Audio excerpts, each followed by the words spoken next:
Hello, আসসালামু আলাইকুম সবাইকে। সুপ্রিয় এইচএসসি 2025 শিক্ষার্থীবৃন্দ, তোমাদের আরেকটি যুক্তিবিদ্যা ধামাকা ক্লাসে সবাইকে স্বাগত।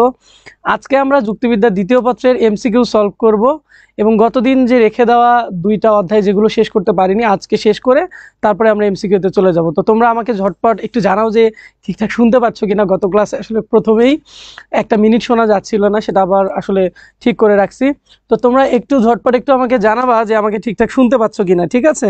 আর তোমরা আমাকে ঠিকঠাক দেখতে পাচ্ছ কিনা, ঠিকঠাক শুনতে পাচ্ছ কিনা, এটা একটু জানাবা। এবং কে কোথা থেকে দেখছো আমাকে সেটা জানাও, বন্ধুদের মেনশন করো, সবাই যারা অপেক্ষায় ছিল ক্লাসটার জন্য, ঠিক আছে? আজকে আমরা প্রকল্প এবং ব্যাখ্যা দুইটা অধ্যায় শেষ করার পরে আমরা এমসিকিউতে চলে যাব এবং আমরা কিছু সুপার এমসিকিউ সলভ করব, সেগুলোর ব্যাখ্যাও দিয়ে দিব, ঠিক আছে? তো তোমরা ঝটপট একটু জয়েন করে ফেলো। কে কোথা থেকে দেখছো একটু জানাও, আমাকে ঠিকঠাক শুনতে পাচ্ছ কিনা সেটা জানাও, বন্ধুদের একটু মেনশন করো, ঠিক আছে? সবাই একটু শেয়ার মেনশন করে দাও, সবাই আসুক। জাহিদুল ইসলাম অন্তর বলেছো, সাথে সাথে চলে আসলাম ভাইয়া। ঠিক আছে জাহিদুল, সবাই একটু বন্ধুদের মেনশন করো, সবাই একটু বন্ধুদের মেনশন করো, সবাই চলে আসুক আজকের ক্লাসে। ওকে, আচ্ছা, আমি নিজেও একটু শেয়ার করে দেই, তোমরা সবাই একটু শেয়ার করে দাও, আমি নিজেও একটু শেয়ার করে দেই। হ্যাঁ বলছো আপনার ক্লাসের অপেক্ষা করছিলাম এতক্ষণ। আচ্ছা, বলছো হ্যালো ভাইয়া, হ্যালো হ্যালো, ঠিক আছে। তোমরা সবাই একটু ঝটপট বন্ধুদের মেনশন করো, ঠিক আছে? মৌলভীবাজার থেকে, ওকে। সাদিয়া জান বলছো আসসালামু আলাইকুম স্যার, আমি ফেনী থেকে।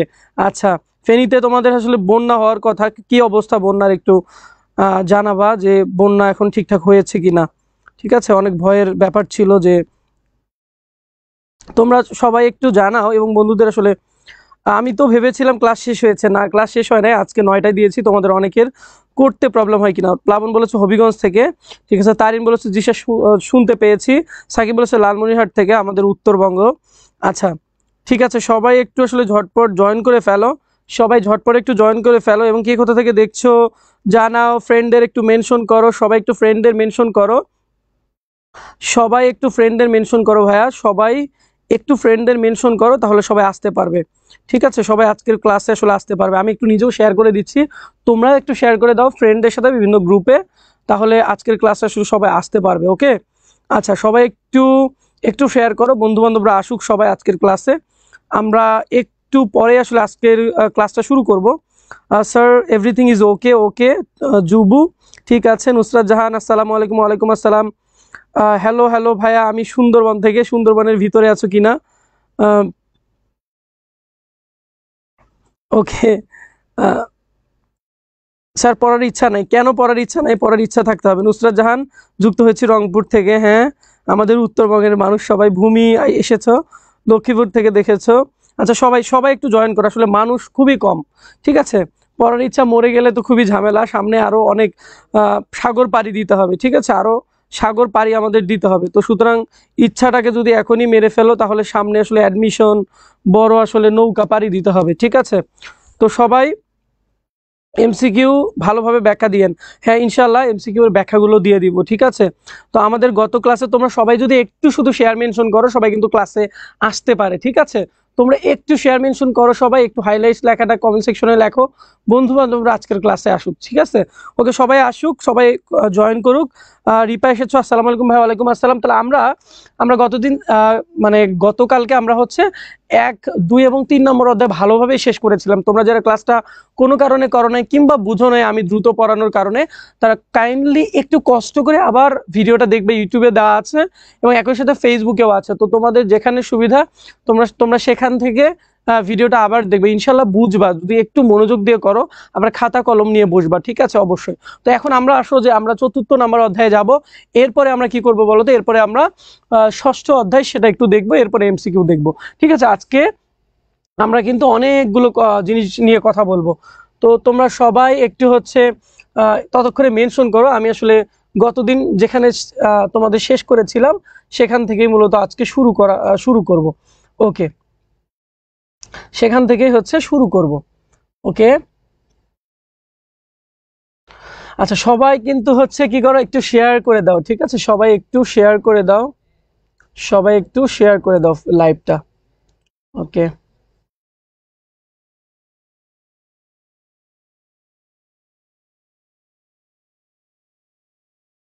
একটু ওয়েট করো, আমরা আসলে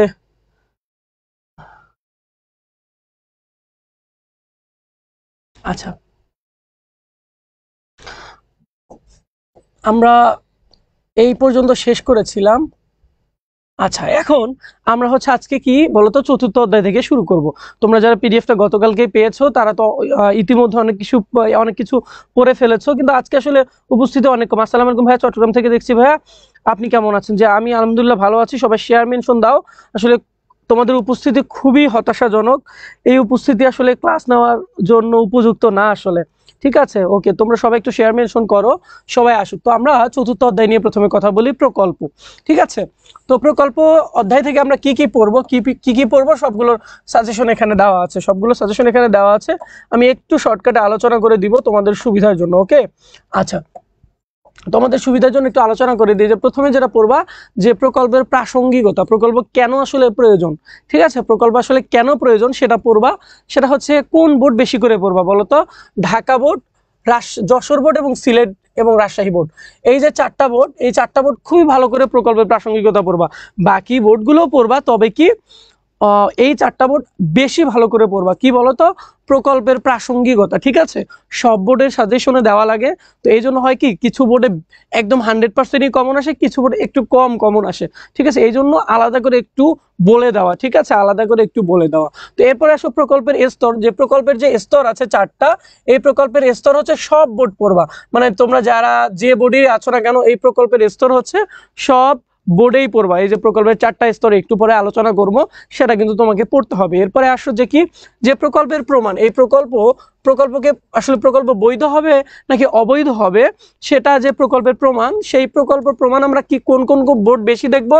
দিনাজপুর দেখবো, সিলেট বোর্ড দেখবো এবং কুমিল্লা বোর্ড বেশি বেশি দেখবো। তবে বাকি বোর্ডরাও রাখবো না, বাকি বোর্ডের যারা আছি আমরা রাখবো না, দেখবো, কিন্তু হচ্ছে এই তিনটা বোর্ড না দেখে যাব না। ঠিক আছে, না দেখে যাব না। প্রকল্পের প্রমাণ হচ্ছে কি বলতো? দিনাজপুর, সিলেট এবং কুমিল্লা বোর্ড দেখবো। এরপরে আসো যে প্রকল্পের প্রয়োজনীয়তা, প্রকল্প কেন প্রয়োজন, এটা সব বোর্ড দেখবা, কারণ এটা তোমাকে দেখতেই হবে। এখান থেকে এমসিকিউ কিন্তু আসবে। প্রকল্পের যেমন স্তর বলেছিলাম যে সব বোর্ড, এখান থেকে এমসিকিউ আসবে, সৃজনশীল তো আসবেই। তো এরপরে প্রকল্পের প্রয়োজনীয়তা, প্রকল্প কেন প্রয়োজন সেটা আমরা দেখব। এরপরে বৈধ প্রকল্পের শর্ত। একটা প্রকল্প আসলে বৈধ নাকি অবৈধ কয়েকটা শর্তের উপর নির্ভর করে। তো একটা প্রকল্পকে বৈধ হতে গেলে কয়েকটা শর্ত আছে। তো এই বৈধ প্রকল্পের শর্তটা আমরা দেখব একটু। বৈধ প্রকল্পের শর্তটা আমরা সব বোর্ডই দেখব। ঠিক আছে, তাহলে এই যে প্রকল্প থেকে আমরা এই জিনিসগুলো আসলে এখান থেকে আসলে দেখে ফেলবো। বুঝতে পেরেছো? প্রকল্প চতুর্থ নাম্বার অধ্যায়, সেখান থেকে আমরা দেখবো। এখন কথা, ভাইয়া আমি প্রকল্পই বুঝি না, আপনি সাজেশন দিলে কি হবে? আমি তো পড়বো না, আমি তো বুঝি না। কিছু কিছু স্টুডেন্ট তোমরাই বলতেছিলা যে ভাই আমরা তো যুক্তিবিদ্যা এর আগে কখনোই পড়ি নাই, বই খুলি নাই। একটা স্টুডেন্ট আজকে আমাকে নক করছে, ভাই আমি তো বই কিনি নাই, ভাই আমার কাছে বই ছিল না, আমি কি হচ্ছে আপনার পিডিএফটাই পড়বো? এটা তো আসলে মানে কেমন কথা হয়ে গেল যে পড়ার আগে তুমি কোনোদিন বইয়ে দেখো নাই, শুধু পিডিএফ কি তোমাকে এ প্লাস দিবে? তোমাকে পাস করাতে পারে শুধু পিডিএফটা, কিন্তু তোমাকে এ প্লাস তো দিতে পারবে না। ঠিক আছে, এ প্লাস দিতে পারবে না, কারণ তুমি এর আগে কখনো পড়ো নাই।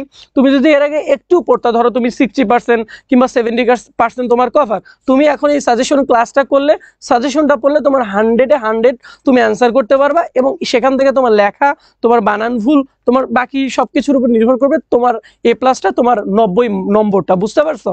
আশা করি আমি বোঝাতে পেরেছি। ঠিক আছে, আশা করি আমি বোঝাতে পেরেছি। এখন যারা বুঝো না তাদের জন্য মূলত ক্লাসটা, শুধু সাজেশন ক্লাস না, সেই জিনিসগুলোকে পড়ানো বোঝানো। ওকে, এখন হচ্ছে প্রকল্প কি। প্রকল্প হচ্ছে, আমরা যদি খুবই সহজভাবে বুঝতে যাই, প্রকল্প হচ্ছে কোনো বিষয় সম্পর্কে একটা আনুমানিক ধারণা।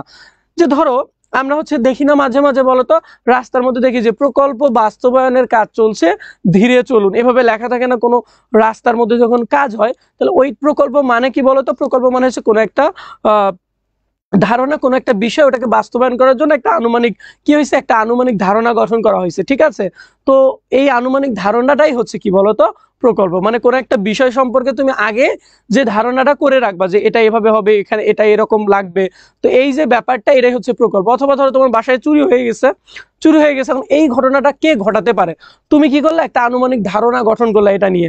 তো এটাই হচ্ছে মূলত কি বলতো প্রকল্প। কিন্তু ওই আনুমানিক ধারণা সত্যও হতে পারে, আবার মিথ্যাও হতে পারে। বুঝতে পারছো ব্যাপারটা?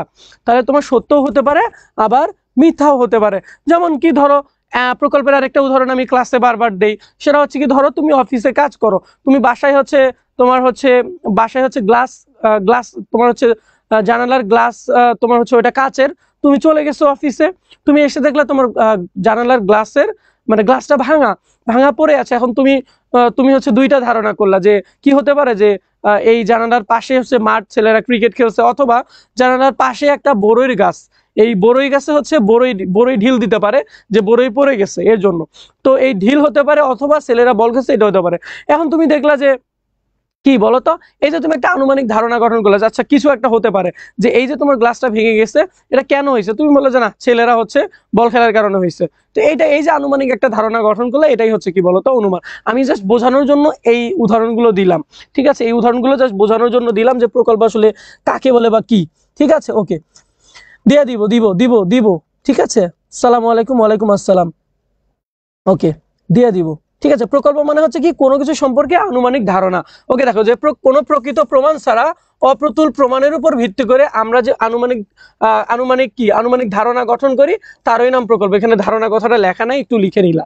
ঠিক আছে, কি বলতো প্রকল্প কি, কোনো প্রকৃত প্রমাণ ছাড়া বা অপ্রতুল প্রমাণের উপর ভিত্তি করে, যে আমার ওই ঘটনাটা কে ঘটাইছে, কেন ঘটছে, কিভাবে ঘটছে আমি জানি না, কিন্তু আমি কি করলাম, তারপর একটা আনুমানিক ধারণা গঠন করলাম। এই যে ধারণা গঠন করলাম, এটার নামই হচ্ছে কি বলতো প্রকল্প। এমন হচ্ছে প্রকল্প কত প্রকার, প্রকল্প হচ্ছে 3 প্রকার। এই প্রকল্পের প্রকারভেদ থেকে খুব বেশি সিকিউ আসে না, তবে অনেক সময় কি বলতো একটা বা দুইটা বোর্ডে সিকিউ আসতে দেখা যায়। তবে এটা একটু দেখে নিলে আর কি, আমি একটু পরে কিন্তু আলোচনাও করছি। একটা হচ্ছে কি প্রকল্প 3 প্রকার, একটা হচ্ছে নিয়ম সংক্রান্ত প্রকল্প, একটা কর্তা সংক্রান্ত প্রকল্প, একটা বস্তু বিন্যাস সংক্রান্ত প্রকল্প। নিয়ম সংক্রান্ত প্রকল্প কাকে বলে, যে কিভাবে ঘটছে আমি জানি না, একটু পরে আমি আলোচনা করব, দাঁড়াও। এখন আসো যে প্রকল্প কথাটির অর্থ হচ্ছে সাময়িক আন্দাজ বা আনুমানিক ধারণা। আচ্ছা এখানে নাই, এখানে হচ্ছে এই আলোচনাটা দেয়া নাই, তোমরা একটু দেখলা যে নিয়ম সংক্রান্ত প্রকল্প কাকে বলে, কর্তা সংক্রান্ত প্রকল্প কাকে বলে, যে আমরা জানি না যে এই কাজটা কে করছে। এই যে তোমার বাসায় চুরি হয়েছে, এখন কাজটা কে করছে, চুরিটা কে করছে জানি না, এটা হচ্ছে কর্তা সংক্রান্ত প্রকল্প। তো কোন নিয়মে ঘটাইছে এটা জানি না, কিভাবে ঘটাইছে এটা আমরা জানি না, এটা হচ্ছে বস্তু বিন্যাস প্রকল্প। বুঝতে পারছো? জাস্ট একবার দেখবা যে কর্তা জানি না, এটা হচ্ছে কর্তা সংক্রান্ত প্রকল্প। ঠিক আছে, এই ব্যাপারগুলো হচ্ছে কি আমরা হচ্ছে একটু দেখে নিব, আমাদের কাছে ইজি হবে। এরপরে আসো যে কি, যে প্রকল্প কথাটির অর্থ সাময়িক আন্দাজ বা আনুমানিক ধারণা, এটা হচ্ছে এমসিকিউ এর জন্য খুবই গুরুত্বপূর্ণ, এমসিকিউ এর জন্য গুরুত্বপূর্ণ এই লাইনটা একটু দেখে নিলাম, যে কি প্রকল্প কথাটির অর্থ সাময়িক আন্দাজ বা আনুমানিক ধারণা। প্রকল্পের স্তর কয়টা একটু আগে বলছিলাম, যে এই প্রকল্পের স্তরগুলো তোমাকে বিস্তারিত দেখে নিতে হবে, বিস্তারিত যে নিরীক্ষণ কি, পরীক্ষণ কি, জিনিসগুলো দেখে নিতে হবে। ওকে, এখন কি প্রকল্পের স্তর হচ্ছে 4টা, এবং যথা হচ্ছে কি কি, একটা হচ্ছে নিরীক্ষণ, একটা আনুমানিক ধারণা, তারপরে সিদ্ধান্ত অনুমান, এরপর হচ্ছে পরীক্ষামূলক সমর্থন। এখন মাঝে মাঝে প্রশ্ন আসবে যে প্রকল্পের তৃতীয় স্তর কোনটা, তৃতীয় স্তর হচ্ছে সিদ্ধান্ত অনুমান। প্রকল্পের হচ্ছে কি বলতো দ্বিতীয় স্তর কোনটা, এটা হচ্ছে আনুমানিক ধারণা। এভাবে কিন্তু এমসিকিউ প্রশ্ন আসবে, বুঝতে পারছো? তাহলে আমরা কি করবো বলতো, এটা সিকিউ এর জন্য কিন্তু ভালো করে দেখে নিব, সিকিউ এর জন্য এটা ভালো করে দেখে নিব। সিকিউ কি কি বলতো, প্রকল্পের স্তর হচ্ছে 4টা, একটা হচ্ছে নিরীক্ষণ, উদ্দীপকে আসবে যে এটা হচ্ছে প্রকল্পের কোন স্তরকে নির্দেশ করছে, উদ্দীপক একটা দেয়া থাকবে, বলবে যে এটা প্রকল্পের কোন স্তরকে নির্দেশ করছে, তাহলে তোমাকে কিন্তু বলতে হবে এটা নিরীক্ষণ নাকি আনুমানিক ধারণা নাকি সিদ্ধান্ত অনুমান। তো নিরীক্ষণ কি বলতো, কোনো একটা ঘটনা দেখা, ঠিক আছে, কোনো একটা ঘটনা তুমি যখন দেখবা নিজের চোখে, এটা হচ্ছে নিরীক্ষণ করা। তাহলে প্রকল্প গঠনের আগে তোমাকে কি করতে হয়, তোমাকে আগে একটা ঘটনা দেখতে হয়, তুমি দেখলা, নিরীক্ষণ করলা, এরপরে কি তুমি ওই ঘটনা সম্পর্কে একটা আনুমানিক ধারণা গঠন করলা, যে এটা এভাবে হতে পারে। যেমন আমি তোমার ওই যে গ্লাস ভাঙা দিয়ে উদাহরণ দিলাম, এরপরে কি তুমি একটা সিদ্ধান্ত অনুমান করলে, আচ্ছা আচ্ছা এই প্রকল্পটা তাহলে ওই যে বলে এই এই জিনিসটা, এই যে জানালার গ্লাসটা ভাঙছে, এটা তাহলে ছেলেরা ক্রিকেট খেলছে এই জন্য হয়তো ভাঙছে। তারপরে তুমি কি করলে, আচ্ছা এটাকে আমি পরীক্ষা করি, দেখি তো কি হয়েছে। তখন তুমি মেঝের মধ্যে একটু খুঁজলা, দেখি যে মেঝের মধ্যে ডিল বা বল পাওয়া যায় কিনা, তুমি হঠাৎ করে দেখলে যে বল পাইছো, তার মানে কি তখন তুমি কি পরীক্ষামূলকভাবে সমর্থন করলা, যে আচ্ছা এটা বল পাইছে, তার মানে এটা ওই ছেলেরাই ঘটাইছে। ঠিক আছে, তো এটা হচ্ছে কি বলতো, এই প্রকল্পের 4টা স্তরের মাধ্যমে একটা প্রকল্প আসলে গঠন করা হয়, মানে একটা প্রকল্প গঠিত হয়। এরপরে আসো যে বৈধ প্রকল্পের শর্ত কি, বৈধ প্রকল্পের কিছু শর্ত আছে, মানে একটা প্রকল্পকে বৈধ হতে গেলে কিছু শর্তের উপর দিয়ে যাইতে হবে, কিছু শর্তের উপর নির্ভরশীল আসলে একটা বৈধ প্রকল্প। ভাই এমসিকিউ দিবেন না? এমসিকিউ দিব তো ভাইয়া, ভাই বোর্ডের নিচে লেখাগুলো দেখা যাচ্ছে না, আমি জানি না। আচ্ছা ভাইয়া, আমার যুক্তিবিজ্ঞানে এখন অর্থনীতি একটা ক্লাস দিলে উপকৃত হবে, আমি অর্থনীতি ক্লাস নিব। ঠিক আছে, আমি তোমাদের অর্থনীতি ক্লাস নিব, এবং অনেক বড় পরিসরে মিনিমাম 6টা ক্লাস হবে শুধু অর্থনীতির, মিনিমাম 6টা ক্লাস হবে শুধু অর্থনীতির, এটা নিয়ে কোনো টেনশন নাই। ঠিক আছে, মিনিমাম 6টা ক্লাস নিব আমি অর্থনীতির। দরকার হলে সারাদিন শিডিউল করে ক্লাস নিব, কিন্তু অর্থনীতিতে যতবার ধুমায় স্টুডেন্ট আসবা অর্থনীতি করবা একদম বেসিক টু অ্যাডভান্স। যে প্রথম বছর যে 6টা অধ্যায় আছে, আমি 6টা অধ্যায়ের একদম এমন একটা পিডিএফ দিব তোমাদের যে বইও পড়া লাগবে না। যে আমি 2 বছরে একটা স্টুডেন্টকে পড়িয়ে ইকোনমিক্স পড়িয়ে যেভাবে নোট করে দেই, তার খাতা পড়লেই হয়ে যায়, সেভাবে আমি তোমাদের দিব। তো সেই আলোচনা সেখানে থাক, এই আলোচনাতে আসি, ঠিক আছে? তো বৈধ প্রকল্পের শর্ত হচ্ছে কি বলতো, যে সুনির্দিষ্ট ধারণার প্রকাশক হতে হবে, যুক্তিসঙ্গত ধারণার প্রকাশক হতে হবে, প্রাসঙ্গিক হতে হবে, মানে অবশ্যই প্রকল্পটাকে কি হইতে হবে, প্রাসঙ্গিক হইতে হবে। এরপরে প্রতিষ্ঠিত সত্যের সাথে সঙ্গতিপূর্ণ হতে হবে, যেটা হচ্ছে যে সত্যটা ইতিমধ্যেই প্রতিষ্ঠিত হয়ে গেছে সেই সত্যের সাথে প্রতিষ্ঠিত হতে হবে। তারপরে কি বলতো, যাচাইযোগ্য হতে হবে, মানে প্রকল্পকে অবশ্যই যাচাইযোগ্য হতে হবে। এরপরে কি বাস্তব কারণ সম্মত হতে হবে। এমন একটা প্রকল্প তুমি অনুমান করছো যেটা আসলে কোনো বাস্তবই না, তাহলে তাই সেটা তো প্রকল্প না, এই জন্য সেটা তো বৈধ প্রকল্প না, সেটা প্রকল্প কিন্তু বৈধ প্রকল্প না। এই বৈধ প্রকল্প হতে গেলে এই শর্তগুলো আসলে কি করতে হবে, পালন করতে হবে। বুঝতে পারছো? বৈধ প্রকল্প হতে গেলে এই শর্তগুলো আসলে কি করতে হবে, পালন করতে হবে। ওকে ওকে, এরপরে আসো কি বলতো, কিছু প্রশ্ন দেওয়া আছে, তোমরা নিজেরাই মানে এটার হচ্ছে কি করবা বলতো, তোমরা নিজেরাই হচ্ছে এটার হচ্ছে উত্তর দেওয়ার চেষ্টা করবা। আমি জানি না, তোমরা নিজেরাই উত্তর দেওয়ার চেষ্টা করবা। মানে প্রকল্পতে এর বেশি কোনো কিছু আসবে না। প্রকল্পতে হচ্ছে একটা প্রশ্ন অবশ্যই আসবে, যে কোনো বোর্ডে একটা প্রশ্ন মাস্ট বি আসবে, কিন্তু 2টা প্রশ্ন আসার সম্ভাবনা খুবই কম, খুবই ক্ষীণ 2টা প্রশ্ন আসার সম্ভাবনা। তবে এই জন্য দেখবা, মানে কেউ যদি স্কিপ করতে চাও প্রকল্পকে, কিন্তু এমসিকিউ এর জন্য তোমাকে পড়তেই হচ্ছে। বুঝতে পারছো? তুমি রিটেনে না লিখতে পারো, কিন্তু তোমাকে এমসিকিউ এর জন্য অবশ্যই পড়তে হবে। এবং যে বিষয়গুলো আমি বললাম এই বিষয়গুলো পড়বা। আমি সবগুলো স্লাইডে দিতে পারি নাই, প্রথম অধ্যায়ে যেভাবে সবগুলো দিছি, দ্বিতীয় অধ্যায়ে যেভাবে সবগুলো দিছি, চতুর্থ অধ্যায়ে সবগুলো আমি দিতে পারি নাই, কারণ সবগুলো দিলে তো স্লাইড এমনিতেই 82 পেজের স্লাইড হয়ে গেছে। বুঝতে পারছো?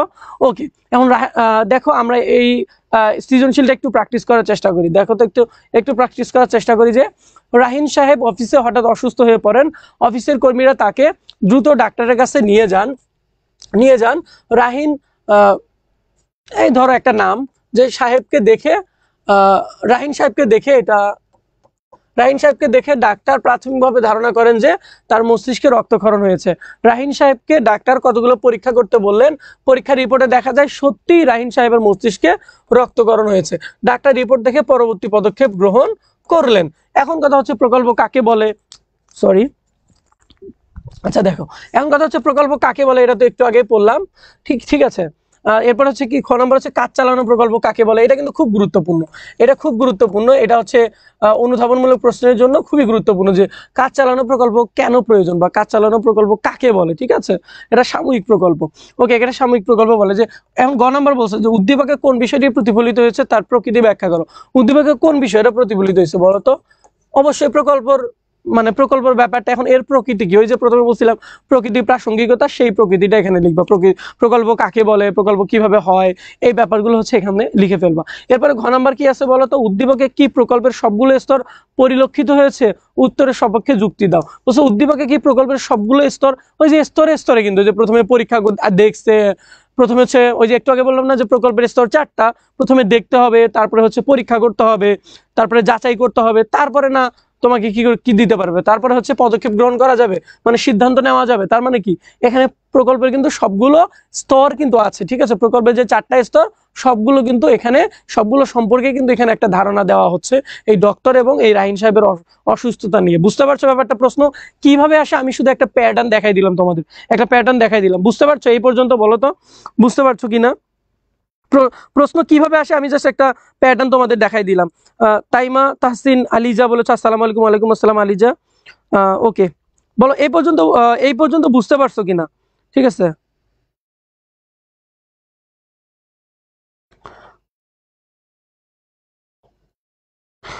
বলে এই পর্যন্ত বুঝতে পারছো কিনা? বলছো যে হচ্ছে ফার্স্ট পেপারে 17টা এমসিকিউ হয়েছে, সেকেন্ড পেপারে 3টা এমসিকিউ হলে কি পাস হবে? সেকেন্ড পেপারে কেন 3টা? তোমার 17টা তো হয়ে গেছে, সেকেন্ড পেপারে হচ্ছে অবশ্যই ভালো করবে। এগুলো কেন হচ্ছে চিন্তা করো। প্রিন্স আহসান বলেছো লিওন ভাই সেরা। আচ্ছা,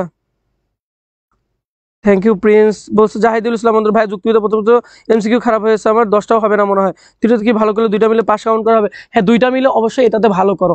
সময় আছে ভাই, সময় তোমরা কেন বোঝো না? আরো সময় আছে।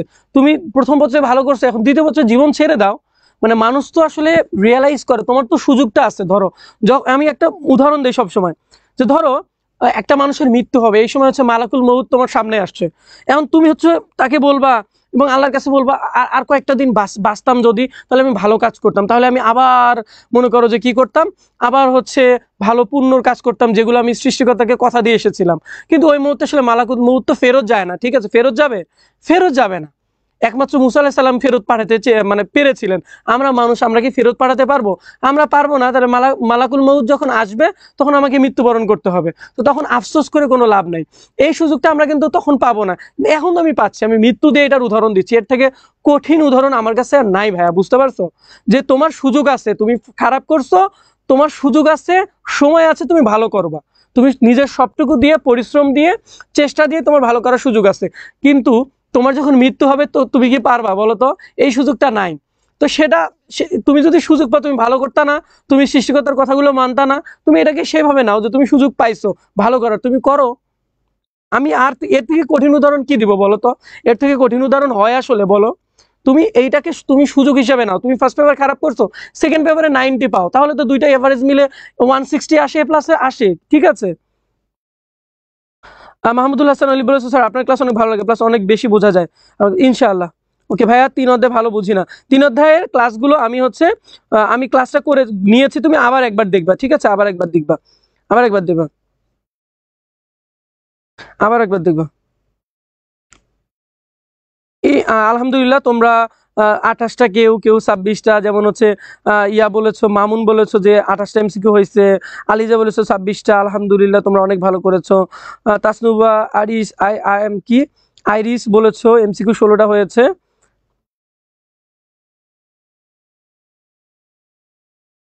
আচ্ছা, কোনো সমস্যা নেই, এখন তোমরা ঠিক করো, এখন তোমরা আসলে ভালো করো, ঠিক আছে? এখন তো তোমার সুযোগ আছে, এখন তোমার সুযোগ আছে। ওকে, এখন তোমার সুযোগ আছে। ওকে, আসসালামু আলাইকুম। বুঝছো? সাজিয়ার হৃদয় বলেছো যে কি জানো? হ্যাঁ, অর্থনীতি বেসিক টু অ্যাডভান্স পড়াবো, ঠিক আছে? অর্থনীতি বেসিক টু অ্যাডভান্স পড়াবো ইনশাআল্লাহ। ওকে, ওইদিকে না যাই, তোমরা হচ্ছে এখানেই আসো, আমরা যেখানে আছি সেখানে আসো, সেই ক্লাসে আসো, ইনশাআল্লাহ ভালো হবে তোমাদের এক্সাম। আমি দোয়া করি, তোমরা একটু চেষ্টা করো, পরিশ্রম করো। পরিশ্রম না করে তুমি যদি ভালো করতে চাও তাহলে এটা আসলে ইনজাস্টিস। পরিশ্রম শব্দটার সাথে ইনজাস্টিস করা হবে, অবিচার করা হবে। তুমি পরিশ্রম করে যদি ভালো না করতে পারো, তখন সেটা যে হয়েছিল এটা তোমার রিজিকের মানে রিজিকে এটাই লেখা আছে। পরিশ্রম না করে কেউ ভালো করতে পারবে বলো? ওকে, আসো এরপরে পরের সিকিউটা একটু দেখি। বলো তো যে দৃশ্যকল্প 1, বাসার পাশের রাস্তায় সংঘটিত দুর্ঘটনার কারণ উল্লেখ করতে গিয়ে শাহেদ জানালেন যে কোনো একটি সমস্যা হয়েছিল বলেই দুর্ঘটনা ঘটেছে। ওকে, বলেছে দৃশ্যকল্প 2 বলছে যে পুষ্টিবিদ শাহেদ সমবেত জনতার উদ্দেশ্যে বললেন, সঠিক পরিমাণে পুষ্টিকর খাবার খেলে শারীরিক দুর্বলতা কি? সঠিক পরিমাণে পুষ্টিকর খাবার খেলে শারীরিক দুর্বলতা বেড়ে যেতে পারে, বেড়ে যেতে পারে না, এটা কমে যেতে পারে। আচ্ছা, সঠিক পরিমাণে পুষ্টিকর খাবার খেলে, ঠিক আছে? ওকে, তো এরপরে বলছে বাস্তব কারণ কি? সংকট উত্তরক দৃষ্টান্ত। আচ্ছা, এই সংকট উত্তরক দৃষ্টান্ত একটু ভালো করে দেখবা, যে মাঝে মাঝে যে দুইটা দৃষ্টান্ত আমাদের সামনে আসে, এমন কোনটাকে আমরা গ্রহণ করবো কোনটাকে করবো না, এরকম একটা আমরা কনফিউশনে পড়ে যাই। এটাকে বলে সংকট উত্তরক দৃষ্টান্ত কিংবা চরম দৃষ্টান্ত। মানে হচ্ছে ওই সময় তোমার মানে মাথায় অথবা ওই সময় এমন একটা দৃষ্টান্ত দাঁড়ায় যেটা হচ্ছে সবগুলো বাদ দিয়ে তোমাকে একটা নিতে সাহায্য করে, ওই সঠিক প্রকল্পটাকে নিতে সাহায্য করে। এই যে তোমাকে সঠিকটা নিতে সাহায্য করলো, এটার নাম হচ্ছে সংকট উত্তরক দৃষ্টান্ত কিংবা চরম দৃষ্টান্ত। বুঝতে পারছো? এই কনফিউশনের মাঝে একটা জিনিস তোমাকে সাহায্য করলো এই দৃষ্টান্ত প্রকল্প গ্রহণ করার জন্য, সেটা হচ্ছে কি বলতো? সংকট উত্তরক দৃষ্টান্ত। একটা দৃষ্টান্ত তোমাকে সাহায্য করলো, যেমন ওই যে বললাম, যেমন ওই যে তোমার ইয়েটা বললাম, ঠিক আছে? যে হচ্ছে তোমার বাসার হচ্ছে জানালার গ্লাস ভাঙছে। এখন কথা হচ্ছে তুমি তুমি পড়ে গেছো, কিভাবে হয়েছে এটা? এবার এটা কিভাবে হয়েছে? হয় বড়ের গাছেও ঢিল হতে পারে, ক্রিকেটের ছেলেরা ক্রিকেট খেলছে সেটাও হতে পারে। এখন তুমি তো সংকটে পড়ে গেছো, তুমি কি নিবা? তুমি একটা প্রকল্প নিছো, কিন্তু এই সংকটটা তোমার দূর করার জন্য ধরো তুমি একটু পরে দেখলা যে কি একটা হচ্ছে বল পড়ে আছে, তুমি ভাবলে এখন তুমি তোমার একদম ক্লিয়ার যে এটা হচ্ছে ওই বল খেলার কারণে হয়েছে, কারণ বল পাইছো, অথবা তুমি ঢিল পাইছো তখন বলছো যে এটা বোর্ডের গেছে ঢিল মারছে, এই জন্য হচ্ছে তোমার গ্লাসটা ভেঙে গেছে। এই যে তুমি এই সংকট, তোমার যে সংকটটা তৈরি হয়েছিল এই প্রকল্প নিয়ে, সেটা কিন্তু দূর করে দিল। এটাই কি বলতো সংকট উত্তরক দৃষ্টান্ত, বুঝতে পারছো? বা এটাকে আবার কি বলে বলতো, চরম দৃষ্টান্ত বলে। ঠিক আছে, চরম দৃষ্টান্ত বলে। এটা ভালো করে কিন্তু দেখবা, কারণ এটা ক নাম্বারে আসতে পারে এবং এমসিকিউ তো আসতে পারে। ঠিক আছে, চরম দৃষ্টান্ত। ওকে, আচ্ছা বুঝছো? ওকে, আশা করি যে বুঝছো, এটা বুঝছো। ওকে, এরপরে আসো। আচ্ছা, আমরা তো গ নম্বর আসি নাই, যে দৃশ্যকল্প 2 নির্দেশিত বিষয়টি প্রকল্পের শর্তের আলোকে ব্যাখ্যা করো, মানে প্রকল্পের কোন শর্ত? ঠিক আছে, দৃশ্যকল্প 2 পুষ্টিবিদ শাহেদ আচ্ছা, এটা বেড়ে যেতেই পারে, এটাই হবে, মানে এটা হচ্ছে বেড়ে যেতেই পারে, এটাই হবে। ঠিক আছে, এটা বেড়ে যেতে পারে, এটাই হবে, কারণ এই যেহেতু প্রকল্প কি বলছে বলো তো, দৃশ্যকল্প 2 নির্দেশিত বিষয়টি প্রকল্পের শর্তের আলোকে, এটা তো ভালো শর্ত না, মানে এটা তো অবৈধ। কেন অবৈধ বলো তো? কারণ এই যে পুষ্টিকর খাবার খেলে তো তোমার কি শারীরিক দুর্বলতা কমে যাবে, কিন্তু সে বলছে কি বেড়ে যাবে, তাহলে এটা তো বৈধ প্রকল্প না। ঠিক আছে, এটা বৈধ প্রকল্প না। ঠিক আছে, এটা বৈধ প্রকল্প না, এটা হচ্ছে সত্যের আলোকে ব্যাখ্যা করতে বলছে, মানে এটা কোন সত্যটা আসলে প্রকল্পের সত্য কি মানছে, মানে নাই। ঠিক আছে, এটা বৈধ প্রকল্প না। এরপরে কি, দৃশ্যকল্প 2 প্রকল্পের সত্যের সুস্পষ্ট লঙ্ঘন, এই উক্তিটি যথার্থ নিরূপণ করে। বলছে কি, যে দৃশ্যকল্প 2 হচ্ছে প্রকল্পের শর্তের সুস্পষ্ট লঙ্ঘন। হ্যাঁ, প্রকল্প সত্য মানে নাই দৃশ্যকল্প 2, কিন্তু দৃশ্যকল্প 1-এর কোনো বিষয় নিয়ে এখানে প্রশ্ন করা নাই। ঠিক আছে, ওকে। তো এইভাবে কয়েকটা সিকিউ দেখবা, যখন তুমি একটা মানে অধ্যায় শেষ করবা, তুমি হচ্ছে কয়েকটা সিকিউ দেখবা বোর্ড প্রশ্ন, তাহলে তোমার কনফিউশনটা ক্লিয়ার হবে। ঠিক আছে, কনফিউশনটা তোমাদের ক্লিয়ার হয়ে যাবে। আমি তোমাদের হচ্ছে যারা 25-এর ব্যাচ, যারা আগে থেকে আমার কাছে পড়ছে অথবা ক্লাস করছিল কোনোভাবে, তাদেরকে আমি কিন্তু নোট দিছি, তাদেরকে আমি আমার বই দিছি, যেন তারা একটু পড়তে পারে, কারণ বইয়ে খুব বেশি কিছু দেওয়া নাই, খুবই অল্প কিছু দেওয়া ছিল, যেন ওটা পড়েই ভালো করা যায় সেজন্য। ঠিক আছে, আশা করি যে এটা পারছো, মানে এটা পারবা, এটা আশা রাখি যে তোমরা হচ্ছে পারবা। এই যে স্তর থেকে প্রশ্ন আসছে, প্রকল্পের স্তর থেকে প্রশ্ন আসছে, কোন স্তরের অন্তর্ভুক্ত? উদ্দীপক পড়বা, তারপর হচ্ছে যে উদ্দীপকে উল্লেখিত সমস্যা সম্পর্কে সিদ্ধান্ত গ্রহণের জন্য প্রকল্পের কোন কোন স্তর অনুসরণ করতে হবে সেটা বলছে। তাহলে এখানে স্তর দিয়ে প্রশ্ন আসছে, মানে স্তরটা ভালো করে একটু, এই যে 4টা স্তর আছে, এটা ভালো করে দেখলেই কিন্তু তুমি প্রকল্প থেকে অ্যান্সার করতে পারবে। এরপরে আসো যে ব্যাখ্যা, যেহেতু আমাদের এমসিকিউ সলভ করতে হবে, একটু আমরা একটু তাড়াতাড়ি যাবো। ওকে,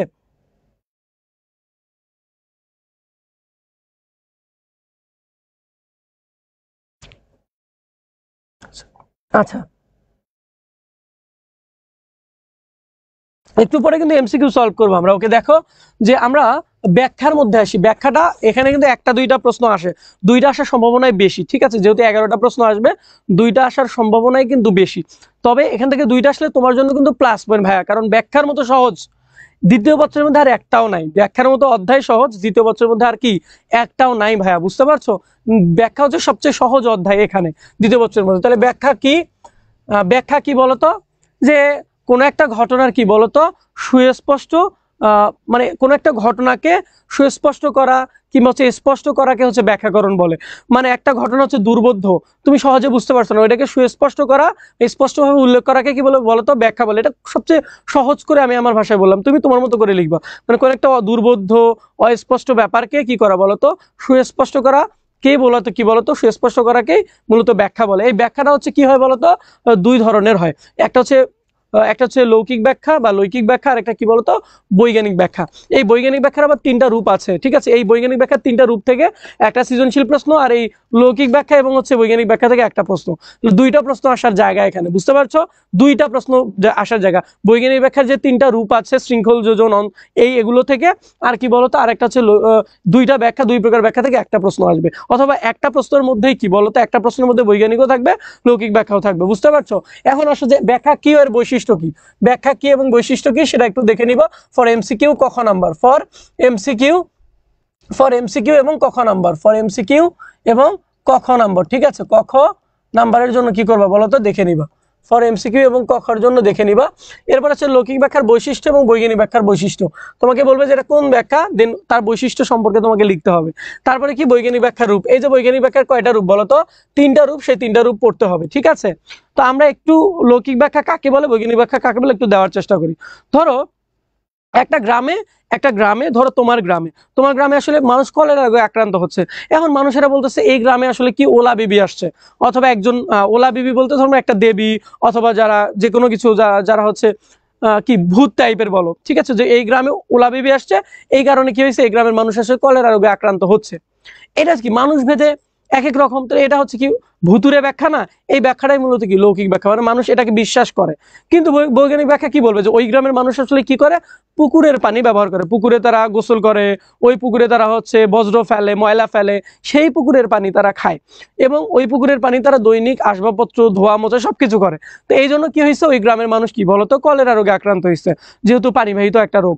বুঝতে পারছো, এটা হচ্ছে বৈজ্ঞানিক ব্যাখ্যা, কারণ এটার একটা স্পষ্ট ব্যাখ্যা আছে, এটার একটা কি আছে বলতো, এটার হচ্ছে কি কিছু পরীক্ষামূলক ব্যাপার আছে। কিন্তু লৌকিক ব্যাখ্যা ইচ্ছা মতো করে দিলাম যে ওই গ্রামে একজন দেবী আসছে, তার কারণে মূলত কি হয়েছে বলতো সবার কলেরা রোগ হয়েছে। তাহলে এই যে মানুষ যেটা দিল সেটা হচ্ছে লৌকিক, আর বিজ্ঞান যেটা বলে, যেটা সুস্পষ্ট প্রমাণ আছে, সেটা হচ্ছে বৈজ্ঞানিক ব্যাখ্যা। এই যে এখানে যেটা বলছি যে ওলা বিবির আগমন ঘটছে, এই জন্য গ্রামের সবাই কি কলেরা রোগে আক্রান্ত হয়েছে, এটা কি বলতো লৌকিক ব্যাখ্যা। বুঝতে পারছো, লৌকিক ব্যাখ্যা খুবই ইজি।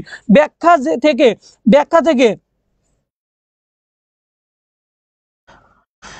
থেকে বলেছো, ব্যাখ্যা থেকে দুইটা প্রশ্ন আসবে, আর দুইটা প্রশ্ন যদি পারো তাহলে তোমার জন্য কিন্তু বোনাস, তোমার জন্য কিন্তু বোনাস, ঠিক আছে।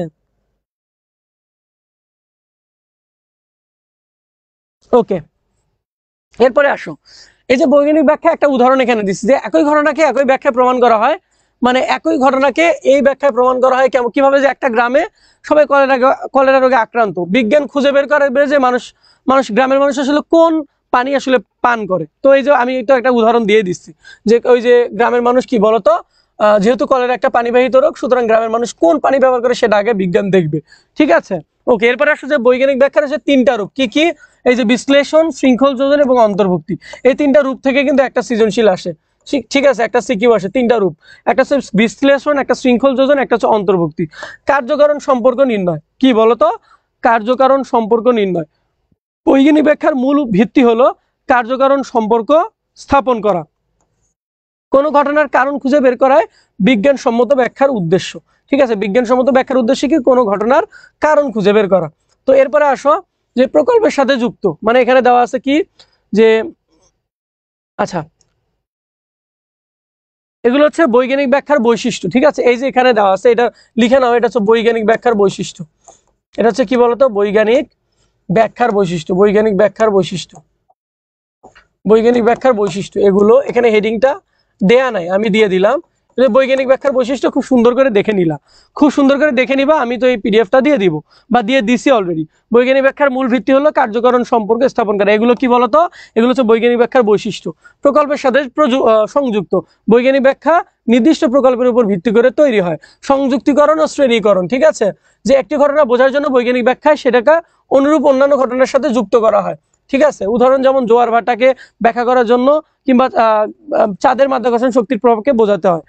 এরপরে কি আরোহণ এবং অবরোহণ পদ্ধতির আলোকে মূলত কি করা হয় বলতো, এই হচ্ছে বৈজ্ঞানিক ব্যাখ্যা কি করা হয় বলতো, এই আরোহণ এবং অবরোহণ পদ্ধতি ব্যবহার করা হয় বৈজ্ঞানিক ব্যাখ্যায়। এরপরে কি বলতো লৌকিক ব্যাখ্যার বৈশিষ্ট্যগুলো একটু খেয়াল করি, যে ব্যাখ্যা অতি প্রাকৃত বা অদৃশ্য শক্তির উপর নির্ভরশীল তাকে আসলে কি বলে, লৌকিক ব্যাখ্যা বলে। এই ধরনের ব্যাখ্যা সাধারণ মানুষের জন্য কুসংস্কার, সামাজিক বিশ্বাস এবং অজ্ঞতার কারণে প্রচলিত হয়ে থাকে। যে ব্যাখ্যা অতি প্রাকৃত শক্তির আশ্রয় নেওয়া হয় তাকে লৌকিক ব্যাখ্যা বলে। সাধারণ মানুষের কুসংস্কার ও বৈজ্ঞানিক জ্ঞানের অভাবের কারণে লৌকিক ব্যাখ্যা গড়ে ওঠে। এগুলো হচ্ছে লৌকিক ব্যাখ্যার বৈশিষ্ট্য, কয়েকটা বৈশিষ্ট্য, এটা ইজি, মানে ব্যাখ্যা থেকে দুইটা প্রশ্ন আসলে তোমার জন্য কিন্তু বোনাস, এই অধ্যায়টা অবশ্যই পড়বা, দুইটা প্রশ্ন আসার সম্ভাবনা বেশি। তো উদাহরণ এখানে দেওয়া আছে একটা লৌকিক ব্যাখ্যার, যে চন্দ্রগ্রহণের সাথে কারণ ব্যাখ্যা করতে গিয়ে অনেক লোক আসলে কি বলে যে রাহু নামক এক দৈত্য চাঁদকে গ্রাস করে ফেলে, এই জন্য চন্দ্রগ্রহণ লাগছে, কিন্তু আসলে কি এটা হয় না, কিন্তু বৈজ্ঞানিক আরেকটা কথা বলে, মানে বিজ্ঞানীরা আরেকটা কথা বলে, বৈজ্ঞানিক ব্যাখ্যাটা আরেকটা কথা বলে। তো সেটা হচ্ছে বাস্তব, এটা তো হচ্ছে লৌকিক ব্যাখ্যা, মানুষ হচ্ছে দৈত্যর কথা বলছে। তো লৌকিক ব্যাখ্যার বৈশিষ্ট্যগুলো এখানে দেওয়া আছে, ওগুলো ইনফরমেশন। লৌকিক ব্যাখ্যা হচ্ছে কুসংস্কারপূর্ণ হয়। তারপরে কি বলতো লৌকিক ব্যাখ্যা হচ্ছে বাহ্যিক সাদৃশ্যমূলক, অনুপপত্তির উদ্ভব, মানে ভুল হয় লৌকিক ব্যাখ্যা। তারপরে কি বলতো স্থানকাল পার্শ্ববর্তী ভিন্নতা, মানে আমরা যেটাকে বলছি কি বলতো এই চাঁদের গ্রহণের মানে চাঁদ ধরো হচ্ছে গ্রহণ লাগছে, চাঁদ গ্রহণ বা সূর্যগ্রহণ লাগে, সূর্যগ্রহণ লাগে, তো এটা কেন ঘটছে আমরা একটা ব্যাখ্যা দিলাম, অন্য জায়গায় ওটা অন্য ব্যাখ্যা আবার আছে, কোনো একটা দেশে কোনো একটা সময়ে দেখা যাচ্ছে অন্য একটা ব্যাখ্যা সেখানে প্রচলিত আছে বা ছিল, বুঝতে পারছো? লৌকিক ব্যাখ্যা হলে স্থান কাল পাত্রভেদে কি ভিন্নতা হয়, স্থানভেদেও ভিন্নতা এবং কাল সময় ভেদেও ভিন্নতা হয়। এরপরে কি লৌকিক ব্যাখ্যা অযৌক্তিক, লৌকিক ব্যাখ্যা কিন্তু আসলে অযৌক্তিক। এরপরে সুনির্দিষ্ট নিয়মের অনুপস্থিতি, কোনো নিয়ম নাই লৌকিক ব্যাখ্যায়, যে যার মতো করে ব্যাখ্যাটা দেয়। এরপর লৌকিক ব্যাখ্যা হচ্ছে পশ্চাৎধর্মী, মানে এটা হচ্ছে কি বলতো সভ্যতা সংস্কৃত প্রযুক্তির উন্নয়নের দিক থেকে লৌকিক ব্যাখ্যা অনেকটাই পিছিয়ে, এই জন্য বলছে এটা পশ্চাৎধর্মী।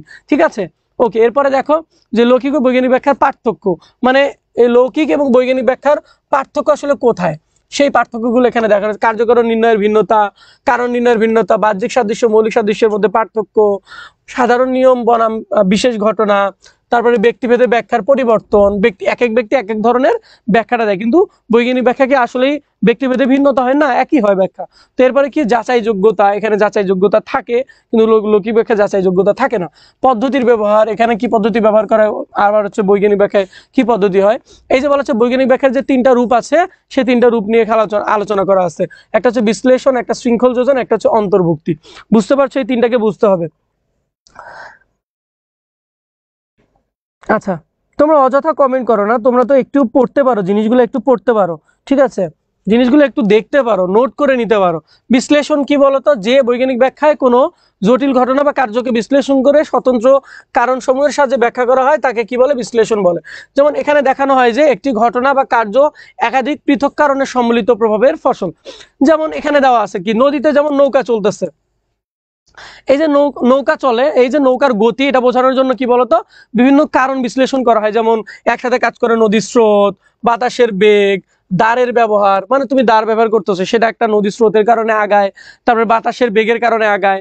তো এটা হচ্ছে কি বলতো, এটা হচ্ছে তোমার হচ্ছে কি বিশ্লেষণ, মানে একটা কিসের কারণে বলতো, একটা বৈজ্ঞানিক ব্যাখ্যা মূলত কোনো একটা জটিল ঘটনা বা কার্যকে বিশ্লেষণ করা হয় অনেকগুলো কিসের সাহায্যে বলতো, অনেকগুলো স্বতন্ত্র কারণের সাহায্যে ব্যাখ্যা করা হয়। যেমন এখানে বললাম যে এই যে তোমার হচ্ছে নৌকাটা আগায় যাচ্ছে, কেন আগায় যাচ্ছে, অনেকগুলো কারণ আছে এখানে, নদীর স্রোত কাজ করে, বাতাসের বেগ কাজ করে, দাঁড়ের ব্যবহার এটা কাজ করে। যেমন ক্ষেপণাস্ত্রের গতি বিশ্লেষণ করলে কি দেখা যায় যে একটা ক্ষেপণাস্ত্রের প্রাথমিক গতি লাগে, বাতাসের প্রতিরোধ কিংবা হচ্ছে মাধ্যাকর্ষণের সম্মিলিত প্রভাব, এগুলো হচ্ছে এখানে দেখা হয়। এটা হচ্ছে বৈজ্ঞানিক ব্যাখ্যার বিশ্লেষণ রূপ, বুঝতে পারছো? বিশ্লেষণ মানে একটা ঘটনার যে কার্য আছে, এই ঘটনাকে বা কার্যকে ব্যাখ্যা করা অনেকগুলো কারণের সমন্বয়, যে কিভাবে ঘটছে ঘটনাটা, এটা বিশ্লেষণ। শৃঙ্খল যোজন কি বলতে, এই ব্যাখ্যায় কোনো বিশেষ ঘটনার পিছনে সরাসরি কারণ খোঁজার পরিবর্তে মধ্যবর্তী কারণগুলোর ভূমিকা ব্যাখ্যা করা হয়, মানে সরাসরি কারণে যায় না। শৃঙ্খল যোজন কি সরাসরি কারণ করা যায়, মধ্যবর্তী যে কারণ সেগুলোকে দেখা হয়। যেমন ধরো যে অনেক সময় বলা হচ্ছে যে বৃষ্টিপাত তোমার হচ্ছে সমৃদ্ধি আনে, আচ্ছা সরাসরি কি বৃষ্টিপাত সমৃদ্ধি আনে না, তো কি আনে বলতো, বৃষ্টিপাত হয় যখন ভালো হয় জন্য তোমার ফসল হয় ভালো, মানে জমিতে তুমি চাষাবাদ করছো, বৃষ্টিপাত ভালো হয়েছে, ফসল হয়েছে, এই ফসলটাকে বিক্রি করে তুমি কি করছো, ভালো তুমি হচ্ছে তোমার সমৃদ্ধি হয়েছে, তোমার উন্নয়ন হয়েছে, তোমার আয় হয়েছে। তাহলে মাঝখানের যে ব্যাপারটা, ঠিক আছে, মাঝখানের কি ব্যাপার বলতো, এই যে ভালো ফসল হয়, সেই ভালো ফসলই মূলত সমৃদ্ধির কারণ ছিল। এখানে ভালো ফসলই মূলত মধ্যবর্তী কারণ, যেটাকে বাদ দেওয়া হয়েছে। সরাসরি বললো যে বৃষ্টিপাতই সমৃদ্ধির কারণ, এই বৃষ্টিপাত হয়েছে জন্য তো ভালো ফসল হয়েছে, তাই না বলতো? তাই তো। তো এখানে এটাই হচ্ছে কি বলতো শৃঙ্খল যোজন, এই যে এখানে ভালো ফসল মধ্যবর্তী কারণ হিসেবে কাজ করছে। কেউ কেউ মনে করেন বিদ্যুৎ বিস্ফোরণের কারণ, বিদ্যুৎ হচ্ছে বিস্ফোরণের কারণ, আসলে কি বিদ্যুৎ বিস্ফোরণের কারণ না। তবে বিশ্লেষণ করলে দেখা যায় কি বলতো, যে বিদ্যুৎ তাপ উৎপন্ন করে এবং এই তাপ বায়ুর আকস্মিক সম্প্রসারণ ঘটিয়ে বিস্ফোরণ সৃষ্টি করে, সুতরাং তাপ এখানে মধ্যবর্তী কারণ। এটাই হচ্ছে কি বলতো শৃঙ্খল যোজন। শৃঙ্খল যোজনে কি করা হয়, যে বিশেষ ঘটনার পিছনে সরাসরি কারণ খোঁজার পরিবর্তে মূলত কি হয়, মধ্যবর্তী কারণের ভূমিকাটা বিশ্লেষণ করা, মধ্যবর্তী কারণ, ওই যে ভালো ফসল কিংবা এখানে হচ্ছে কি বলতো এই যে তোমার হচ্ছে তাপ উৎপন্ন করে, ঠিক আছে, তাপ উৎপন্ন করা, ঠিক আছে, ওকে। এই দুইটা উদাহরণ বুঝতে পারছো। অন্তর্ভুক্তি কি, যে এই ব্যাখ্যায় একটি কম ব্যাপক নিয়মকে আরো বড় বা সার্বজনীন নিয়মের কি করা হয়, মানে অধীনে নিয়ে আসা হয়। মানে একটা ছোট ঘটনাকে তুমি বড় অধীনে বড় নিয়ম বা সার্বজনীন নিয়মের মধ্যে নেওয়া হয়। যেমন জোয়ার ভাটার কারণ বোঝার জন্য তোমাকে কি করতে হবে, মাধ্যাকর্ষণ শক্তির কি করতে হবে, মাধ্যাকর্ষণ শক্তির নিয়মের অধীনে ব্যাখ্যা করতে হবে, ঠিক আছে। কিংবা হচ্ছে চুম্বকত্বের নিয়ম বৈদ্যুতিক নিয়মের উপর ভিত্তি করে ব্যাখ্যা করা হয়, কারণ চুম্বকের নিয়ম কি বলতো, চুম্বকের নিয়মটা হচ্ছে বৈদ্যুতিক নিয়মের উপর ভিত্তি করে ব্যাখ্যা করা হয়, কারণ বৈদ্যুতিক চার্জের প্রবাহ চুম্বক ক্ষেত্র তৈরি করে, এই জন্য মূলত এটা করা হয়। তো এই হচ্ছে ব্যাপার, এই যে একটা ছোট নিয়মকে, কম ব্যাপক নিয়মকে বড় নিয়মের বা সার্বজনীন নিয়মের অধীন করে ব্যাখ্যা করা, এটাই মূলত কি অন্তর্ভুক্তি, মানে অন্তর্ভুক্ত করে ব্যাখ্যা করা হয় ছোট জিনিসকে বড়র মধ্যে নিয়ে, এটা মূলত কি বলতো অন্তর্ভুক্তি। আশা করি বৈজ্ঞানিক ব্যাখ্যার যে 3টা রূপ এটা ক্লিয়ার, এটা থেকে কিন্তু প্রশ্ন আসবে, ঠিক আছে, এটা থেকে কিন্তু সিকিউ প্রশ্ন আসবে, লিখে নাও, সিকিউ প্রশ্ন আসবে লিখে নাও। ওই যে বললাম শৃঙ্খল যোজন, তারপর হচ্ছে তোমার হচ্ছে কি বিশ্লেষণ, আর হচ্ছে অন্তর্ভুক্তি। এরপর বৈজ্ঞানিক ব্যাখ্যার সীমাবদ্ধতা, মানে বৈজ্ঞানিক ব্যাখ্যা আসলে কোন কোন ক্ষেত্রে দেওয়া যায় না, সেই এখানে সেটা দেওয়া আছে। ওকে, এখানে সেটা দেওয়া আছে, আশা করি এটা দেখে নিবা, তোমরা পিডিএফ ইতিমধ্যে পেয়ে গেছো, ঠিক আছে। ওকে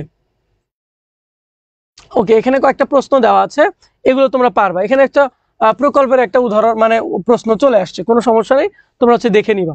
ওকে, এখন তোমাদের হচ্ছে এর মধ্য দিয়ে তোমাদের সিকিউ এর যে আলোচনাটা ছিল, আমি সবগুলো পসিবল হয় নাই, আমি অনেক কিছু আলোচনা করে দিছি, যা তোমরা একবার দেখলে তোমাদের অনেক কমন আসবে, তোমরা অনেকটা বুঝতে পারবা। যারা এখন বুঝো না, আরেকবার ক্লাসটা পজ করে দেখবা, তোমরা বুঝতে পারবা, আশা করি বুঝতে পারবা। সব মানে একটা পুরো ব্যাপার, মানে একটা পুরো সিলেবাস এই 1 ঘন্টার মধ্যে আলোচনা করা সব হয়তো সম্ভব হয় না, তবে যতটুকু সম্ভব, যেগুলো আসবে পরীক্ষায়, যেগুলো আসার সম্ভাবনাই বেশি, সেগুলো কিন্তু আলোচনা করা হয়েছে। এখন আসো যে আমরা এমসিকিউ কি করব বলো তো, এমসিকিউ সলভ করার চেষ্টা করব, এমসিকিউ সলভ করার চেষ্টা করব। ওকে, আচ্ছা, এমসিকিউ সলভ করার চেষ্টা করব। আসো আমরা একটু এমসিকিউ সলভ করার চেষ্টা করব, একটু ওয়েট করো সবাই। আচ্ছা, চাপ পড়ে গেছে, একটু ওয়েট করো সবাই, আমরা হচ্ছে এমসিকিউটা আপলোড দিয়ে নেই, তারপরে এমসিকিউ আপলোড। কে কে ক্লাসে আছো বলো তো, কে কে কবে মানে এমসিকিউ অ্যান্সার দেওয়ার জন্য কে কে রেডি আছো বলো, এমসিকিউ অ্যান্সার দেওয়ার জন্য কে কে রেডি আছো, আমাকে বলতে পারবা কে কে রেডি আছো এমসিকিউ অ্যান্সার করার জন্য, কে কে রেডি আছো বলো, এমসিকিউ অ্যান্সার করার জন্য কে কে রেডি আছো, আমাকে একটু জানাও যে তোমরা কে কে রেডি আছো। ওকে, ঠিক আছে, আমরা এখন এমসিকিউ সলভ করার চেষ্টা করব, আমরা কিছু এমসিকিউ সলভ করার চেষ্টা করব এবং ব্যাখ্যা দেওয়ার চেষ্টা করব। ওকে, এখন এই যে স্লাইডটা তোমরা দেখবা, এই স্লাইডের বাইরে আমি তোমাদের একটা পিডিএফ দিব, এই স্লাইডটা পড়ার দরকার নাই, কারণ পিডিএফ এই সবকিছু আছে, ঠিক আছে। এখানে জাস্ট তোমাদের অ্যান্সার নেওয়ার জন্য মূলত আমি কি করছি, আবার আলাদা করে স্লাইড বানাইছি, বুঝতে পারছো। তোমাদের যে পিডিএফটা, এই পিডিএফটা দেখবে, পিডিএফ এর নিচে কিছু তথ্য দেওয়া আছে, মানে ওয়ান শটে কিছু তথ্য দেওয়া আছে, সেই গুরুত্বপূর্ণ তথ্যগুলো দেখবা। আবার কি করবা বলো তো, এমসিকিউ গুলো দেখবা। আমি এমসিকিউ এর আলাদা একটা পিডিএফ দেবো, এটা জাস্ট তোমাদের অ্যান্সার করার জন্য, তোমরা দেখবে এবং ব্যাখ্যা দেওয়ার আমি চেষ্টা করবো। ওকে, আচ্ছা, আসো যে আমরা হচ্ছে প্রথম থেকে করার চেষ্টা করি, ঠিক আছে। আমরা কয়েকটা এমসিকিউ করার চেষ্টা করি, যে কোন যৌক্তিক প্রক্রিয়ার মাধ্যমে পদের অর্থ সুস্পষ্ট করা হয় বলতো, কোন যৌক্তিক প্রক্রিয়ার মাধ্যমে পদের অর্থ সুস্পষ্ট করা হয় বলতো, কি হবে, কোন যৌক্তিক প্রক্রিয়ার মাধ্যমে পদের অর্থ সুস্পষ্ট করা হয় বলো, কোন যৌক্তিক প্রক্রিয়ার মাধ্যমে পদের অর্থ সুস্পষ্ট করা হয় বলতো, কোন যৌক্তিক প্রক্রিয়ার মাধ্যমে, যৌক্তিক প্রক্রিয়া বলছে কিন্তু, একের কি হবে বলতো, একের কি হবে, এখানে বলছে যৌক্তিক প্রক্রিয়া, প্রক্রিয়া বলছে, এখানে মনে রাখবা প্রক্রিয়া বলছে, অনেকে ব্যাখ্যা দিবা কিন্তু ব্যাখ্যা হবে না, বলছে প্রক্রিয়া, কোন যৌক্তিক প্রক্রিয়ার মাধ্যমে কি বলতো পদের অর্থ সুস্পষ্ট করে। আমি বলছি কোন অস্পষ্ট বিষয়কে সুস্পষ্ট মানে সুস্পষ্টভাবে উল্লেখ করাকে ব্যাখ্যা বলে, কিন্তু এখানে তো বলছে যৌক্তিক প্রক্রিয়া, যৌক্তিক প্রক্রিয়াটা কি বলো, যৌক্তিক প্রক্রিয়া কি, সবাই অ্যান্সার করবা সবাই। ভাইয়া কিছুই তো মাথায় ঢুকছে না, একটু পড়বা ভাইয়া, তুমি আগে দেখো নাই বা পড়ো নাই এজন্য হয়তো। ঠিক আছে, একের কি বলো তো, একের কি হবে সবাই, দুইয়ের অ্যান্সার করার দরকার নাই, যখন যাব তখন।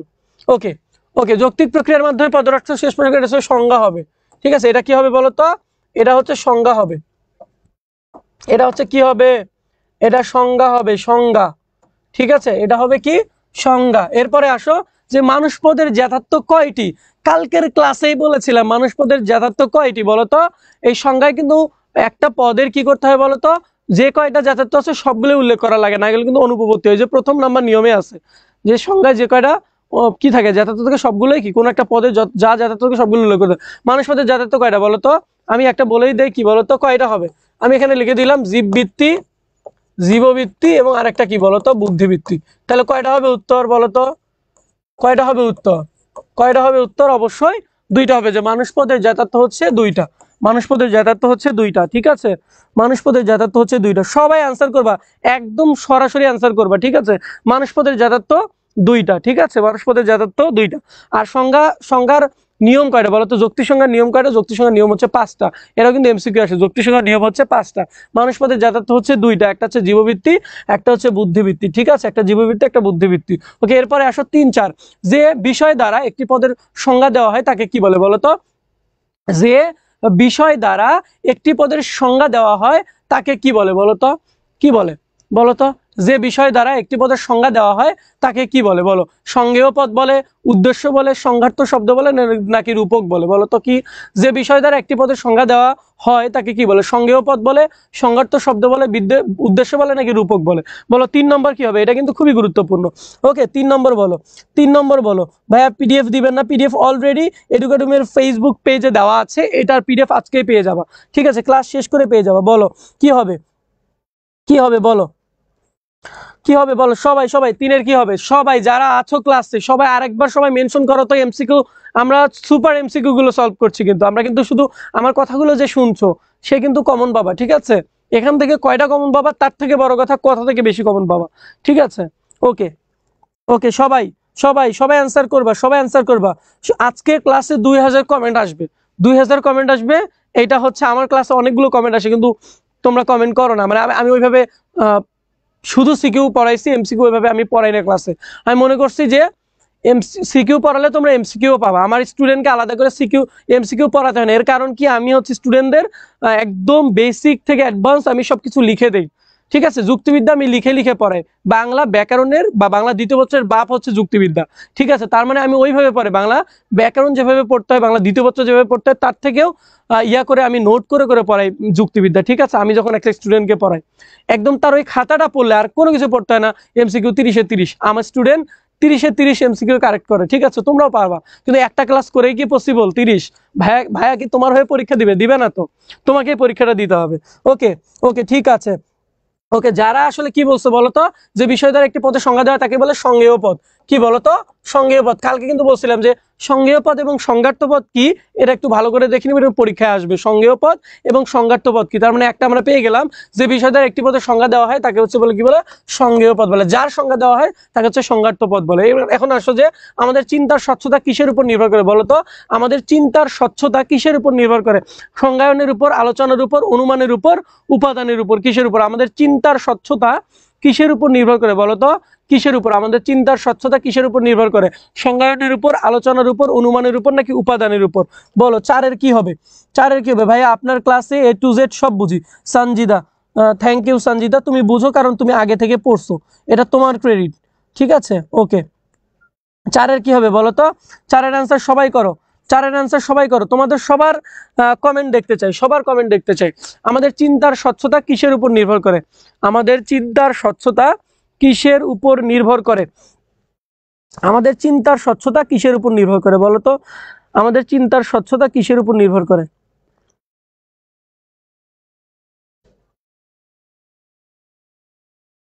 ওকে, সবাই অ্যান্সার করবা। চিন্তার স্বচ্ছতা ভাইয়া, ভাই আপনি আচ্ছা আচ্ছা, থ্যাংক ইউ।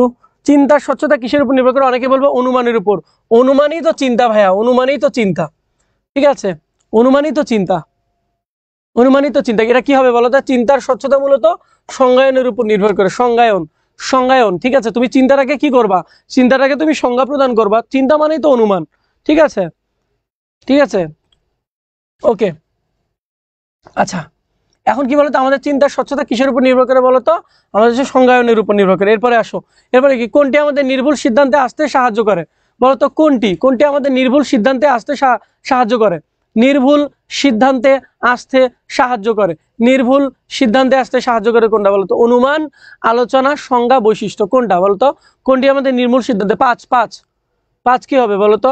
5 কি হবে? কোনটি আমাদের নির্ভুল সিদ্ধান্তে আসতে সাহায্য করে বলো? 5 কি হবে? সবার সবার উদাহরণ দেখতে চাই।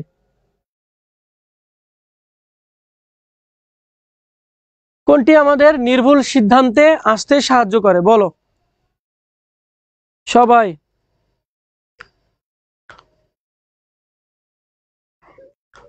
কোনটি আমাদের নির্ভুল সিদ্ধান্তে আসতে সাহায্য করে বলো?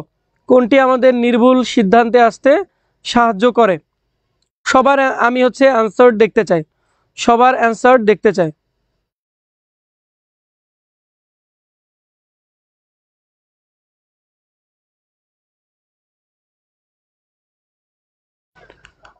কোনটি আমাদের নির্ভুল সিদ্ধান্তে আসতে সাহায্য করে? বলো, কোনটি আমাদের নির্ভুল সিদ্ধান্তে আসতে সাহায্য করে?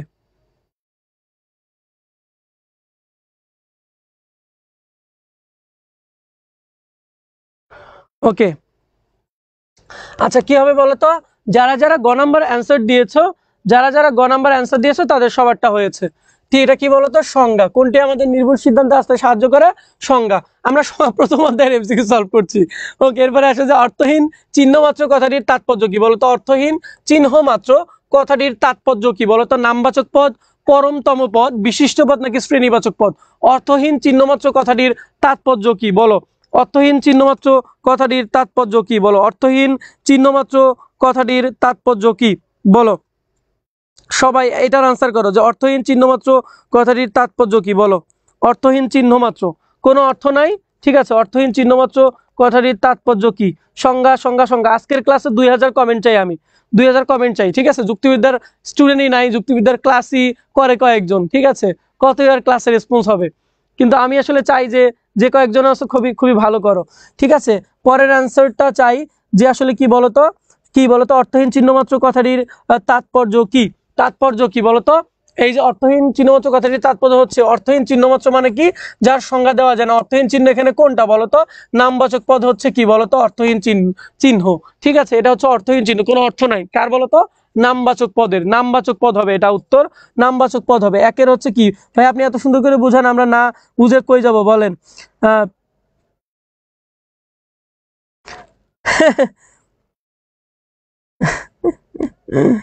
ইয়া বলতেছে, এসাদু বলছে যে পাম দেন, পাম কম দেন, ভাইয়া উড়ে যাবে। উড়ে যাবো না, তোমার ভাইয়া অনেক মোটা আছে, বুঝছো? আপনার অদিতি সরকার কি বলছো? কি জানি আমি তোমার আদি, ঠিক আছে, ওদি নাকি আদি? আচ্ছা, সর্দার ওদি। আচ্ছা, ঠিক, পড়ছি পড়ছি, তোমার কমেন্ট পড়ছি। কালকের ক্লাসে পিডিএফ আছে ভাইয়া, কালকের কালকের ক্লাসের পিডিএফ আছে কিন্তু। ওকে, তোমরা 2000 কমেন্ট আজকে দাও, আমি কিন্তু সলভ করাবো আর কিছু এমসিকিউ, বেশি কিন্তু করাবো না। তোমরা 2000 কমেন্ট আমাকে দাও, ঠিক আছে? 2000 কমেন্ট হচ্ছে আজকে ক্লাসে আমাকে দিয়ে দাও, ঠিক আছে? ওকে, এরপরে কি 6 নম্বর, এই যে অর্থহীন চিহ্ন মাত্র হচ্ছে এটা নামবাচক পদ। বললাম না যে অর্থহীন চিহ্ন কি? যাকে আসলে যার কোনো অর্থ নাই। নামবাচক পদের তো অর্থ নাই, ঠিক আছে? নামবাচক পদের অর্থ আছে। কালকে আমি পড়াইছিলাম, কালকের ক্লাসে পড়াইছিলাম যে কোন কোন পদের আসলে সংজ্ঞা দেওয়া যায় না এবং কেন দেওয়া যায় না, সেটা কিন্তু ব্যাখ্যাও ছিল। পিডিএফ এ দেখবা, পিডিএফ এ দেখলেই বুঝবা, ঠিক আছে? পিডিএফ এ দেখলেই বুঝবা যে কার কার সংজ্ঞা দেওয়া যায় না। এটার অর্থহীন চিহ্ন হচ্ছে কারা? এটা হচ্ছে নামবাচক পদ, অর্থহীন চিহ্ন। এরপরে কি বলতো, সংজ্ঞা কোন ধরনের পদ্ধতি?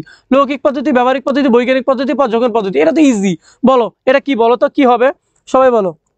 আদিত্য, আমি অধীনা। আচ্ছা আদিত্য, আমি চশমার পর বাড়াবো, ঠিক আছে? আদিত্য, আদিত্য, ওকে ঠিক আছে আদিত্য। ওকে, সবাই সবাই অ্যান্সার করো, অ্যান্সার করো, সবাই অ্যান্সার করো, দরকার হলে 2-3 বার করে অ্যান্সার করবা। সংজ্ঞা কোন ধরনের পদ্ধতি? লৌকিক পদ্ধতি, ব্যবহারিক পদ্ধতি, বৈজ্ঞানিক পদ্ধতি নাকি পর্যবেক্ষণ মূলক পদ্ধতি? বলতো কি হবে? গতকালকের ক্লাসে আমি বলছিলাম সংজ্ঞার নিয়ম আছে, আর নিয়ম থাকলে অবশ্যই সেটা কি হবে বলতো? নিয়ম থাকলে অবশ্যই কি হবে বলতো? অবশ্যই কি হবে?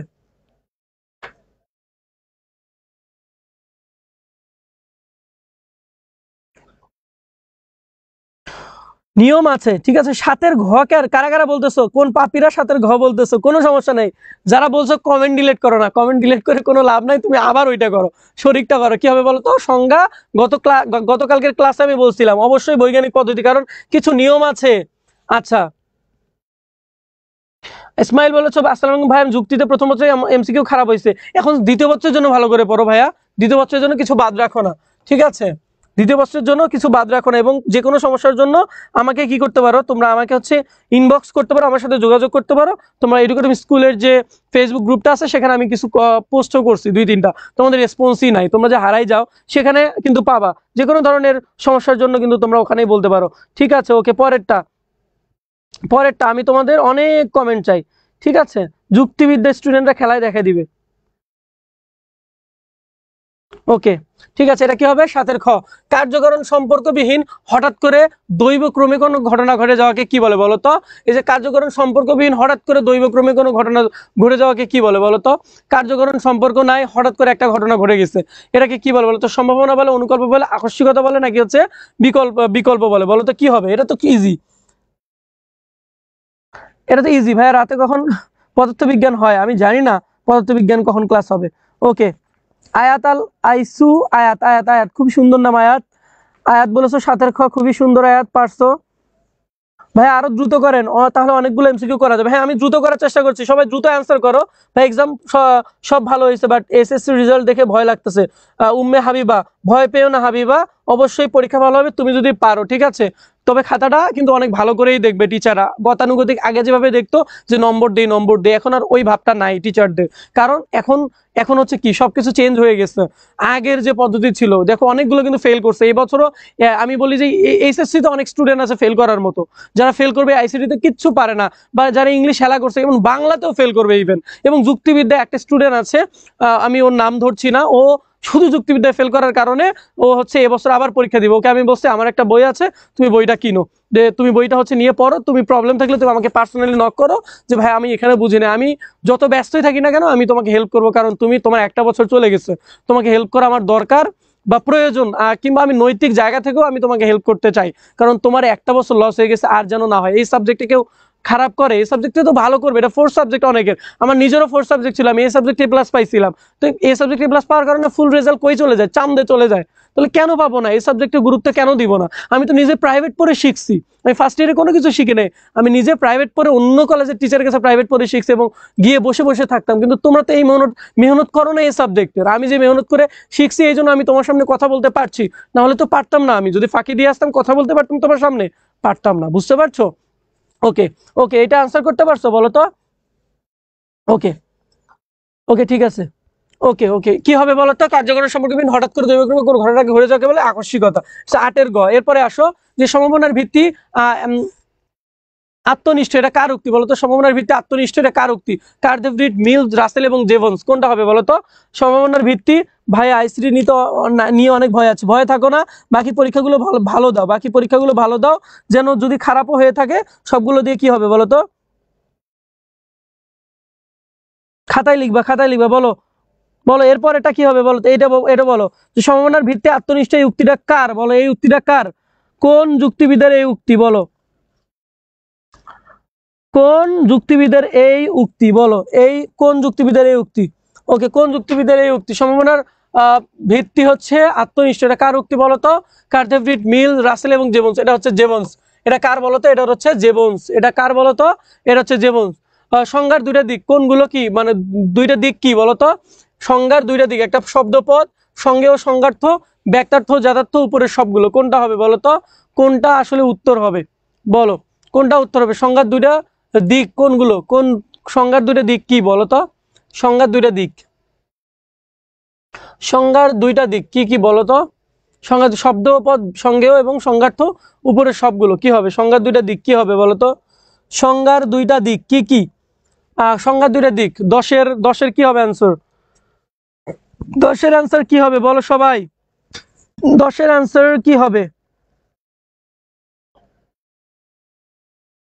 এটা তো একটু আগে বলছিলাম, একটু আগে বলছিলাম না? ওকে, একটু আগে বলছিলাম যে সঙ্গেয় এবং সংজ্ঞার্থপদ দুইটা দিক, দুইটা দিক, একটা সঙ্গেয় আর একটা হচ্ছে সংজ্ঞার্থ। কি কি কি বলো তো? একটু আগে সঙ্গেও একটা এমসিকিউ করালাম না? 1 নম্বরেই তো করাইছি, 1 নম্বর না 2 নম্বরে করাইছি। ভাই আর্টসের হিসাব বিজ্ঞান ক্লাস নেন, এটা কেমন বেয়াদবি করতেছো? এটা বেয়াদবি না বলো তো? এগুলো ঠিক না তো? এগুলো ঠিক? ওকে, এরপরে আসো, এরপরে কি আসো বলো তো? আমরা পরে পরে ইয়াতে যাই, যৌক্তিক বিভাগে যাই। যে পদের কোন দিকটি নিয়ে যৌক্তিক বিভাগে আলোচনা করে বলো তো? আমি গতকালকে বলছিলাম যে পদের কোন দিক নিয়ে যৌক্তিক বিভাগে আলোচনা করে। বিভাগ আলাদা, এবং তোমার হচ্ছে যৌক্তিক হচ্ছে সংজ্ঞা, সংজ্ঞা হচ্ছে আলাদা। সংজ্ঞা হচ্ছে যথার্থ নিয়ে আলোচনা করে, কিন্তু যৌক্তিক বিভাগ কি নিয়ে আলোচনা করে বলো? এই 11 নম্বর প্রশ্নের উত্তরটা করো ঝটপট, সবাই সবাই ঝটপট। ঠিক আছে, ক্লাস কিন্তু আর 20 মিনিট হবে, ঠিক আছে? আর 20 মিনিট হবে ক্লাস। ওকে, আর 20 মিনিট ক্লাস নিব, আর 20 মিনিট ক্লাস নিব ভাইয়া, আর 20 মিনিট ক্লাস নিব, আর 20 মিনিট ক্লাস নিব, এরপরে কিন্তু শেষ করে দিব। ঠিক আছে, যুক্তিবিদ্যা তোমাদের মানে তোমাদের কাছ থেকে বিদায় নিব, যুক্তিবিদ্যার ক্লাস আর এ বছরে হবে না তোমাদের, ঠিক আছে? এ বছরে আর হবে না। ভাই আপনার ইউটিউব চ্যানেলের নাম কি? ইউটিউব চ্যানেল আমার আলাদা পার্সোনাল ইউটিউব চ্যানেল নাই, এখানেই হচ্ছে কি বলতো, এখানে সব আপলোড হয়। সায়েন্সের ক্লাস কখনো আমি জানি না, তোমরা পেজে দেখতে পারো। ওকে আচ্ছা, ভুতুরে ক্লাস। ওকে কি হবে বলতো, যে পদের কোন দিকটি নিয়ে যৌক্তিক বিভাগ আলোচনা করে বলতো, এটা হবে অবশ্যই কি বলতো, পদের কোন দিক, গুণের না, গুণ মানে হচ্ছে জ্ঞাতার্থ, গুণ মানে কি বলতো, গুণ মানে হচ্ছে জ্ঞাতার্থ, জ্ঞাতার্থ, তাহলে এটা হবে না, অর্থের হবে না, তো পরিমাণের, তাহলে কি যারা 11 খ বলছো তাদেরটা ঠিক। পরিমাণের মানে কি বলতো, ব্যক্তার্থের, ব্যক্তার্থের, ঠিক আছে, ব্যক্তার্থের, ব্যক্তার্থের দিক নিয়ে আলোচনা করে। পদের কি বলতো, ব্যক্তার্থের দিক নিয়ে আলোচনা করে। যারা আলোচনা, স্যার 10 মিনিট অনেক এমসিকিউ লাগবে, কেন স্যার 20 মিনিট অনেক এমসিকিউ লাগবে? ওকে যতটুকু লাগে, ঠিক আছে। ওকে ভাইয়া, অন্য চ্যাপ্টার গুলো এই যে করিতে সব আছে, তো আমি বলছি এটা করার দরকার না, আমি তোমাদের একটা আলাদা পিডিএফ দিব, সেখানে অনেক এমসিকিউ আছে, ওগুলো খুব সুন্দর করে ব্যাখ্যা করে পড়বা, দেখবা যে ওগুলোর মধ্যে কমন পাবা। কিন্তু একদম সরাসরি কমন, সরাসরি 100% কমন পাও বলো তো? 100% কিন্তু সরাসরি কেউ কমন দিতে পারে না। ওগুলো পড়লে তুমি ম্যাক্সিমাম অনেক কমন পাবে, এটা আমি বিশ্বাস করি, যে কিছু কিছু বোর্ডে 100%ই কমন আসবে, ওখান থেকেই সব আসবে। তবে কিছু কিছু বোর্ডে অবশ্যই সিকিউ গুলো থেকেও কমন আসবে কিছু। ওকে, যৌক্তিক বিভাগ কোনটির সহায়ক? যৌক্তিক বিভাগ ইচ্ছা, স্মৃতি, চিন্তা নাকি কল্পনা? যৌক্তিক বিভাগ কোনটির সহায়ক? ইচ্ছা, চিন্তা, কল্পনা নাকি স্মৃতি? কোনটা হবে বলো তো? এটা কোনটা উত্তর হবে বলো ভাইয়া? আজকে আলবিদা, আজকে আলবিদা কেন বলো? 12 কি হবে বলো তো? 12 কি হবে বলো? যৌক্তিক বিভাগ কোনটির সহায়ক? যৌক্তিক বিভাগ কোনটির সহায়ক বলো? ইচ্ছা, স্মৃতি, কল্পনা নাকি চিন্তা? বলো তো কিসের সহায়ক? যৌক্তিক বিভাগ কিসের সহায়ক বলো তো? অবশ্যই বি, চিন্তা। চিন্তা। আমি একটু তাড়াতাড়ি যাই, তোমরা দেখার সাথে অ্যান্সার করবা, তোমরা দেখার সাথে। প্রাণী জাতির নিকটতম উপজাতি কোনটি? প্রাণীর উপজাতি কোনটি? মানে প্রাণীর নিচেই কে আছে বলো তো? প্রাণীর নিচে কি আছে? মানুষ, গেরিলা। প্রাণী জাতির নিকটতম উপজাতি কোনটি বলতো? প্রাণী জাতির নিকটতম উপজাতি কি? মানুষ, বানর, গেরিলা, শিম্পাজি। কি হবে বলতো? প্রাণী জাতির নিকটতম উপজাতি হচ্ছে মানুষ। প্রাণী জাতির নিকটতম উপজাতি কি বলতো? মানুষ। প্রাণী জাতির নিকটতম উপজাতি হচ্ছে মানুষ। এরপর আসো, যৌক্তিক বিভাগে যে গুণের ভিত্তিতে বিভাজন করা হয় তার নাম কি? যৌক্তিক বিভাগে যে গুণের ভিত্তিতে বিভাজন করা হয় তার নাম কি বলতো? যে গুণের কি বলতো? বিভক্ত মূল, বিভাজক সংজ্ঞা শ্রেণী, বিভাগের মূল সূত্র। অবশ্যই বিভাগের মূল সূত্র হবে, আমি বলছিলাম না যে বিভাগের মূল সূত্র। আর মূল সূত্র কয়টা হয় যৌক্তিক বিভাগে? একটা হয়। যৌক্তিক বিভাগে কি হয় বলতো? একটা হয়। যৌক্তিক বিভাগে যে গুণের ভিত্তিতে বিভাজন করা হয় তার নাম হচ্ছে কি বলতো? অবশ্যই বিভাগের মূল সূত্র। একটা মাত্র মূল সূত্র কিংবা মূলনীতির ভিত্তিতে ভাগ করে। তোমরা দেখার সাথে অ্যান্সার করার চেষ্টা করবা। সবার কমেন্ট আমি চাই, মিনিমাম 2000 কমেন্ট আজকের ক্লাসে কিন্তু চাই আমি, রাগ বলছি, ঠিক আছে? ভাই ভূগোল পড়ান। ভূগোল আমি পড়াবো না, ভূগোল এই ক্লাসে মানে মানে এই পেজে, এই প্ল্যাটফর্ম থেকে ক্লাস হবে ইনশাল্লাহ রবিবার, তোমাদের আপু দিবে ক্লাস। ওকে আচ্ছা, তোমাদের ক্লাস হবে। ওকে ভাই, ভূগোলকে অবহেলা করেন? অবহেলা না তো, ভূগোল তো ক্লাস হবে, ভূগোল তো ক্লাস হবে, কিন্তু সিরিয়ালি হবে আর কি। ইনশাআল্লাহ হবে, সব বোর্ডে কমন হবে ইনশাআল্লাহ। যথার্থ বলতে নিজের কোনটিকে নির্দেশ করে? যথার্থ বলতে আসলে কি বোঝায় বলো তো? পদের সংখ্যার দিক না, পদের সংখ্যার দিককে যথার্থ বলে না, পদের সংখ্যার বা পরিমাণের দিককে ব্যক্তার্থ বলে। পদের গুণের দিক হতে পারে, পদের বর্ণনার দিক হবে না, পদের ব্যাখ্যার দিক হবে না। তাহলে পদের কি হবে বলো তো? গুণের দিক। তোমরা দেখার সাথে অ্যান্সার করবে, আমি অ্যান্সার করে করে যাচ্ছি। যৌক্তিক বিভাগ হলো কি? যৌক্তিক বিভাগে জাতির বিশ্লেষণ, শ্রেণীর বিশ্লেষণ, ব্যক্তার্থের বিশ্লেষণ, যথার্থের বিশ্লেষণ। অবশ্যই কি হবে? যৌক্তিক বিভাগ কিসের বিশ্লেষণ বলো তো? ব্যক্তার্থের বিশ্লেষণ, মানে পরিমাণের বিশ্লেষণ, ঠিক আছে? পরিমাণের বিশ্লেষণ। যারা দেখে দেখে অ্যান্সার করছো, মানে আমার আগে আগে অ্যান্সার করছো, তারা তো ভালোই, ঠিক আছে, তারা সবাই ভালো। অ্যান্সার তোমরা সবাই অ্যান্সার করো, তোমরা সবাই অ্যান্সার করো। আমি 2000 কমেন্ট চাই আজকের ক্লাসে। বিভাগের প্রতিটা ধাপ কেমন হবে বলো তো? উপজাতি ভিত্তিক, জাতি ভিত্তিক, যথার্থ ভিত্তিক, সংজ্ঞা ভিত্তিক। বিভাগের প্রতিটা ধাপ কেমন হবে বলো তো? এই যে ধাপে ধাপে যায়, জীব, প্রাণী, তারপরে কি বলতো? জীব অথবা প্রাণী, তারপরে মানুষ, এরপরে সভ্য মানুষ বা শিক্ষিত মানুষ। কিভাবে যায় বলতো? কি যায়? বিভাগের প্রতিটা ধাপ কেমন হবে? উপজাতি ভিত্তিক, জাতি ভিত্তিক, যথার্থ ভিত্তিক, সংজ্ঞা ভিত্তিক। কি হয় বলতো? কি ভিত্তিক যায় বলতো? বিভাগের প্রতিটা ধাপ কিভাবে যায়? অবশ্যই এটা কি হবে বলতো? উপজাতি ভিত্তিক। উপজাতি ভিত্তিক। যৌক্তিক বিভাগের নিয়মগুলো অনুসরণ না করলে কি ঘটে? অনুসরণ না মানে, যদি নিয়ম না মানে, তাহলে নিয়ম না মানে ভ্রান্তি হবে। আর ভ্রান্তিকে যুক্তিবিদ্যার ভাষায় কি বলে? অনুপপত্তি বলে। 18 হচ্ছে কি হবে বলতো? ক হবে। এরপরে আসো কি, যে সক্রেটিসকে প্রজ্ঞাবান, অপেশাদার, মহান শিক্ষক, সংসার বিমুখ, সাহস ইত্যাদি বৈশিষ্ট্য বিভাজন করলে কোন ধরনের অনুপপত্তি ঘটবে বলে? একই সাথে অনেকগুলো অনেকগুলো অনেকগুলো অনেকগুলো ভাবে তাকে কি বিভাগ করা হয়েছে। এটা কি সংকর বিভাগ অনুপপত্তি, অঙ্গগত বিভাগ অনুপপত্তি, নাকি গুণগত বিভাগ অনুপপত্তি? যে প্রজ্ঞাবান, পেশাদার, মহান, শিক্ষক, সংসার বিমুখ, এগুলো কি হবে বলো তো? অব্যাপক। অব্যাপক বিভাগ অনুপপত্তি, অঙ্গগত বিভাগ অনুপপত্তি নাকি গুণগত? তাহলে ব্যক্তিকে যখন আমরা ভাগ করি, ব্যক্তিকে ভাগ করলে দুই ধরনের অনুপপত্তি, একটা হচ্ছে অঙ্গগত, একটা হচ্ছে গুণগত। যদি হাত পাতে ভাগ করতাম তাহলে কি হইতো বলো তো? অঙ্গগত হইতো। কিন্তু তাকে কিসে ভাগ করছি? তার যে গুণ আছে সেই গুণে, সেই গুণ ভালো হতে পারে, মন্দ হতে পারে। তাহলে এটা কি হবে বলো তো? গুণগত বিভাগজনিত অনুপপত্তি। এটা কি হবে বলো তো? গুণগত বিভাগজনিত অনুপপত্তি। ঠিক আছে, আচ্ছা ওকে সবাই। 19-এর হচ্ছে গ হবে। 19-এর কি হবে বলো তো? গ হবে। 19-এর গ হবে। সবাই যারা পারছো তারা তো পারছোই। ঠিক আছে, ওকে। মিষ্টি বলেছো ভাই আমরা আপনাকে মিস করবো ইনশাল্লাহ। দেখা হবে, আবার ক্লাসে দেখা হবে। তবে হচ্ছে কি বলতো, অন্য ক্লাসে যাদের ইকোনমিক্স আছে ইকোনমিক্সে দেখা হবে ইনশাআল্লাহ।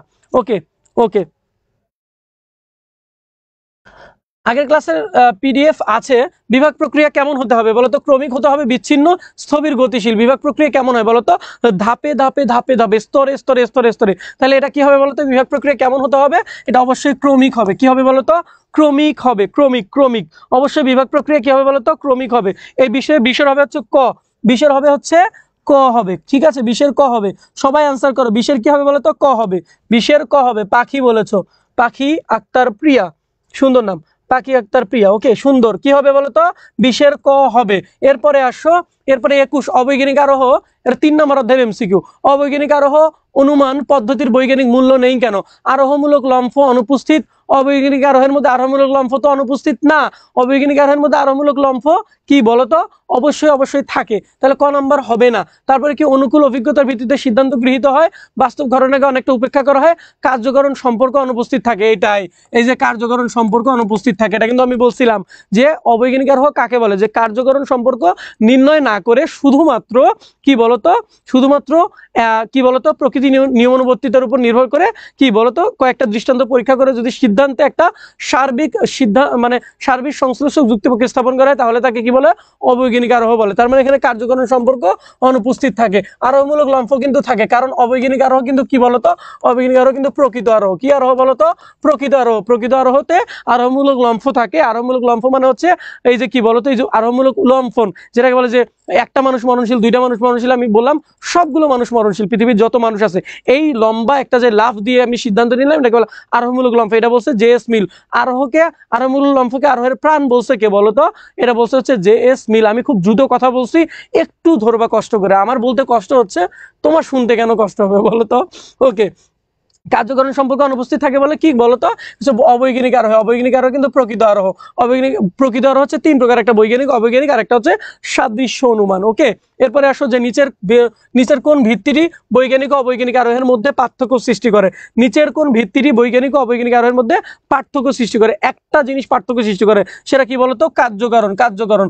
একটা জিনিস শুধু পার্থক্য সৃষ্টি করে, কার্যকরণ সম্পর্কটা থাকে না। ঠিক আছে, আর বাকি সব সেম থাকে বৈজ্ঞানিক এবং অবৈজ্ঞানিকের মতো, শুধু কার্যকরণ থাকে না। একটু আগে তো এখানে আমরা করলাম, একটু আগেই পড়লাম এই যে এটাতে। তাহলে কার্যকরণে মূলত পার্থক্যটা হয়। তোমরা অ্যান্সার করছো? অ্যান্সার করতে থাকো, অ্যান্সার করতেই থাকো। ঠিক আছে, বুঝো আর অ্যান্সার করো। ভাই আস্তে, রাগিব ইস্তেক শিখে বলেছে আস্তে। আস্তে করলে তোমরা শিখতে পারবো মানে শেষ হবে? আদৌ আদৌ শেষ হবে? আমি কথা যে কিভাবে বলি, এখান থেকে বের হয়ে আরো স্টুডিও থেকে বের হয়ে আমি অনেকগুলো চা খাবো, একদম গরম পানি, গলা একদম মানে পুড়ে ফেলবো, তারপর হচ্ছে তোমাদের সাথে কথা বলি।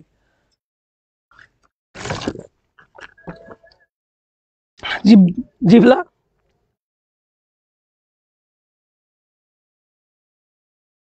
আচ্ছা, অনুপপত্তি কি? অনুপপত্তি হচ্ছে যখন আমরা নিয়ম, এই যে যুক্তিবিদ্যায় হচ্ছে আমরা যখন নিয়ম, এই যেমন যৌক্তিক বিভাগ, যৌক্তিক সংজ্ঞা, যখন আমরা নিয়ম না মেনে ওই নিয়মের আলোকে কোনো কিছু ব্যাখ্যা না করে অন্যভাবে ব্যাখ্যা করি তখন ভ্রান্তি হয় বা ভুল হয়। এই যে ভুল হয় এটাকে যুক্তিবিদ্যার ভাষায় অনুপপত্তি বলে, বুঝছো? এই ভ্রান্তিটাকেই আমরা যেটাকে ভুল বলি, ভ্রান্তি বলি, সেটাকে যুক্তিবিদ্যার ভাষায় কি বলে? অনুপপত্তি বলে। ঠিক আছে, যখন নিয়ম না মানে তখন অনুপপত্তি হয়। একটু পানি খান। খাইছি, কোনো সমস্যা নেই। ওকে, দেখো পরের এমসিকিউ দেখো যে অ্যানালোজিয়া কোন ধরনের শব্দ? অ্যানালোজিয়া কোন ধরনের শব্দ বলো তো? ল্যাটিন শব্দ, ইংরেজি শব্দ, গ্রিক শব্দ নাকি পর্তুগিজ শব্দ? অ্যানালোজিয়া কোন ধরনের শব্দ বলো তো? অ্যানালোজিয়া কোন ধরনের শব্দ? কে কে পারবা বলো? আচ্ছা, ঠিক আছে। আসলে অনেক কিছু মনে থাকে না ভাই, বসেই খাবো, বসেই খাবো, অনেক কিছু মনে থাকে না। Thank you. ওকে, বলো। অ্যানালজিয়া শব্দের অর্থ কি বলো? অ্যানালজিয়া অর্থ না, অ্যানালজিয়া কোন ধরনের শব্দ সেটা। ওকে, সিক্ত, থ্যাংক ইউ সিক্ত, তোমরা অনেক ভালো, ঠিক আছে। আচ্ছা, ওইটাকে আবার হাহা দিছে, মানে তোমরা পোলাপান, কি শব্দ বলো? ও পাম দিক কিছু দিক,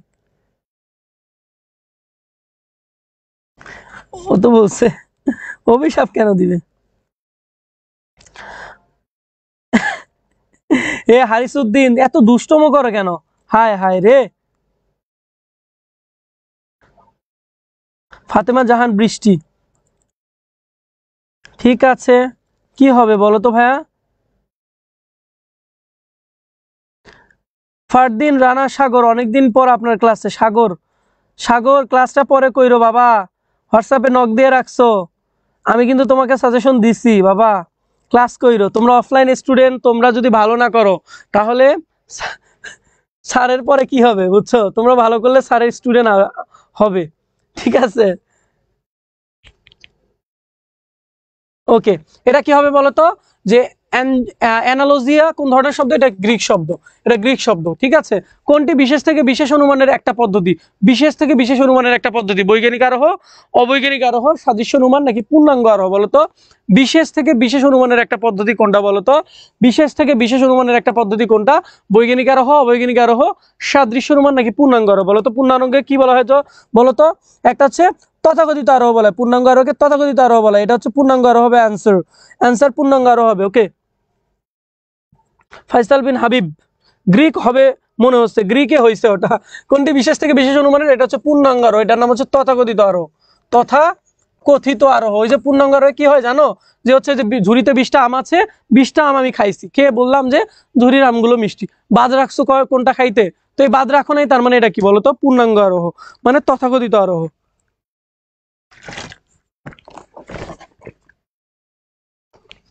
তথাকথিত আরোহ, বুঝতে পারছো? ওকে, ক্লাস শেষে পিডিএফ পাবা, এটাকে তথাকথিত আরোহ বলে, এটা হচ্ছে কি? পূর্ণাঙ্গ আরোহ। আমি একটা উদাহরণ দিয়ে কিন্তু বুঝালাম, এরপরও না বুঝলে। সাদৃশ্য অনুমানের সিদ্ধান্ত সবসময় কি রূপ বলতো? সাদৃশ্য অনুমানের সিদ্ধান্ত সবসময় কি বলতো? অনিশ্চিত, সম্ভাব্য, অবশ্য সম্ভাব্য, অনিশ্চিত। কি হবে বলতো? কি হবে অ্যান্সার? সাদৃশ্য অনুমানের সিদ্ধান্ত কি? সম্ভাব্য হয়, সম্ভাব্য হয়, ঠিক আছে, সম্ভাব্য হয়। সাদৃশ্য অনুমানের সিদ্ধান্ত কি বলতো? সম্ভাব্য হয়। প্রকৃত আরোহের মূল বৈশিষ্ট্য হচ্ছে কি বলতো? প্রকৃত আরোহের মূল বৈশিষ্ট্য হচ্ছে একটাই, হচ্ছে আরোহমূলক লম্ফটা থাকতে হবে, এটা হচ্ছে মূল বৈশিষ্ট্য। কারণ প্রকৃত আরোহ কাকে বলে? যে আরোহমূলক লম্ফ উপস্থিত থাকলে সেটা প্রকৃত আরোহ। তার মানে প্রকৃত আরোহের মূল বৈশিষ্ট্য হচ্ছে কি বলো? আরোহমূলক লম্ফ বা আরোহমূলক লম্ফন। ওকে, টেকনোলজিয়া, ওকে, ঠিক আছে, ঠিক আছে। ওকে, এরপরে আসো যে প্রকৃত আরোহের মূল বৈশিষ্ট্য কোনটি? প্রকৃত আরোহের মূল বৈশিষ্ট্য, এটা আবার আসছে, হচ্ছে আরোহমূলক লম্ফ। এরপরে আসো বৈজ্ঞানিক আরোহের সিদ্ধান্ত কেমন হয়? বৈজ্ঞানিক আরোহের সিদ্ধান্ত অবশ্যই অবশ্যই নিশ্চিত হবে। অবশ্যই কি হবে বলতো? নিশ্চিত হবে। বৈজ্ঞানিক আরোহের সিদ্ধান্ত কেমন হয়? অবশ্যই নিশ্চিত হয়, কারণ বৈজ্ঞানিক তো অবশ্যই পরীক্ষা নিরীক্ষার ব্যাপার, তাই তো? ওকে, ওকে, অবশ্যই এটা নিশ্চিত হবে। এরপরে আসো যে কি বৈজ্ঞানিক আরোহের ক্ষেত্রে কি রূপগত সত্যতা প্রযোজ্য? জানা থেকে অজানায় উত্তরণ করে, দুটি বিষয়ের সাদৃশ্য লক্ষ্য করে, জ্যামিতিক নিয়মের ক্ষেত্রে প্রযোজ্য। এটা হবে না জ্যামিতিক, জ্যামিতিক মানে কি? যুক্তি সমমূলক আরোহ, এটা হবে না। দুটি বিষয়ের সাদৃশ্য লক্ষ্য করে, জানা থেকে অজানায় উত্তরণ করে, রূপগত সত্যতা প্রযোজ্য। এটা কি বলতো? জানা থেকে অজানায়, কি বলতো? জানা থেকে অজানায় উত্তরণ করে, এটা হচ্ছে বৈজ্ঞানিক আরোহের ক্ষেত্রে প্রযোজ্য, মানে আরোহমূলক লম্ফ, জানা থেকে অজানায়। এরপরে আসো যে আরোহের আকারগত ভিত্তি দুটির উপর নির্ভর করে কোন শ্রেণীর আরোহ সিদ্ধান্ত গৃহীত হয়? আরোহের আকারগত ভিত্তি, আকারগত ভিত্তি কি বলতো? ওই যে একটা কার্যকরণ সম্পর্ক, আর একটা হচ্ছে প্রকৃতির নিয়ম অনুবর্তিতার নীতি, এটাই তো আরোহের আকারগত ভিত্তি, তাই না? আরোহের আকারগত ভিত্তি হচ্ছে দুইটা, কি কি? একটা প্রকৃতির নিয়ম অনুবর্তিতার নীতি, আর একটা কি বলতো? কার্যকরণ সম্পর্ক। তাহলে এটা কোথায় হয় বলতো? এটা বৈজ্ঞানিক আরোহে হয়। বৈজ্ঞানিক আরোহে দুইটাই থাকে, একটা প্রকৃতির নিয়ম অনুবর্তিতার নীতি, একটা কার্যকরণ সম্পর্ক। অবৈজ্ঞানিক আরোহের মধ্যে কার্যকরণ সম্পর্কটা থাকে না। বুঝতে পারছো আমার কথা? এটা কিন্তু শুনবা, কথাগুলো শুনলে কিন্তু কমন পাবা, লিখতেও তোমার সুবিধা হবে, এটা কিন্তু মনে থাকবে তোমার। ওকে, এরপরে আসো যে সম্ভাব্য কারণগুলোর কতটি প্রকৃত কারণ হবে? সম্ভাব্য কারণগুলোর কতটি প্রকৃত কারণ হবে বলো তো? সম্ভাব্য কারণগুলোর কতটি প্রকৃত কারণ হবে? সম্ভাব্য কারণগুলোর কতটি প্রকৃত কারণ হবে? কয়টা হয় বলো তো? সম্ভাব্য কারণগুলোর কতটি প্রকৃত কারণ হবে বলো তো? কয়টা প্রকৃত কারণ হবে? সম্ভাব্য কারণগুলোর প্রকৃত কারণ হবে একটা। ওকে, এরপর আসো, বৈজ্ঞানিক গবেষণা শুরু হয় কিভাবে? কাজের মাধ্যমে, কারণের মাধ্যমে, প্রকল্প গঠনের মধ্যে দিয়ে, অপনয়নের মাধ্যমে। বৈজ্ঞানিক গবেষণা শুরু হয় আসলে কিসের মাধ্যমে বলতো? অপনয়নের মাধ্যমে, মানে বাদ দিতে হয়, বাদ দিতে হয়। ওকে, এরপরে আসো কি বলতো?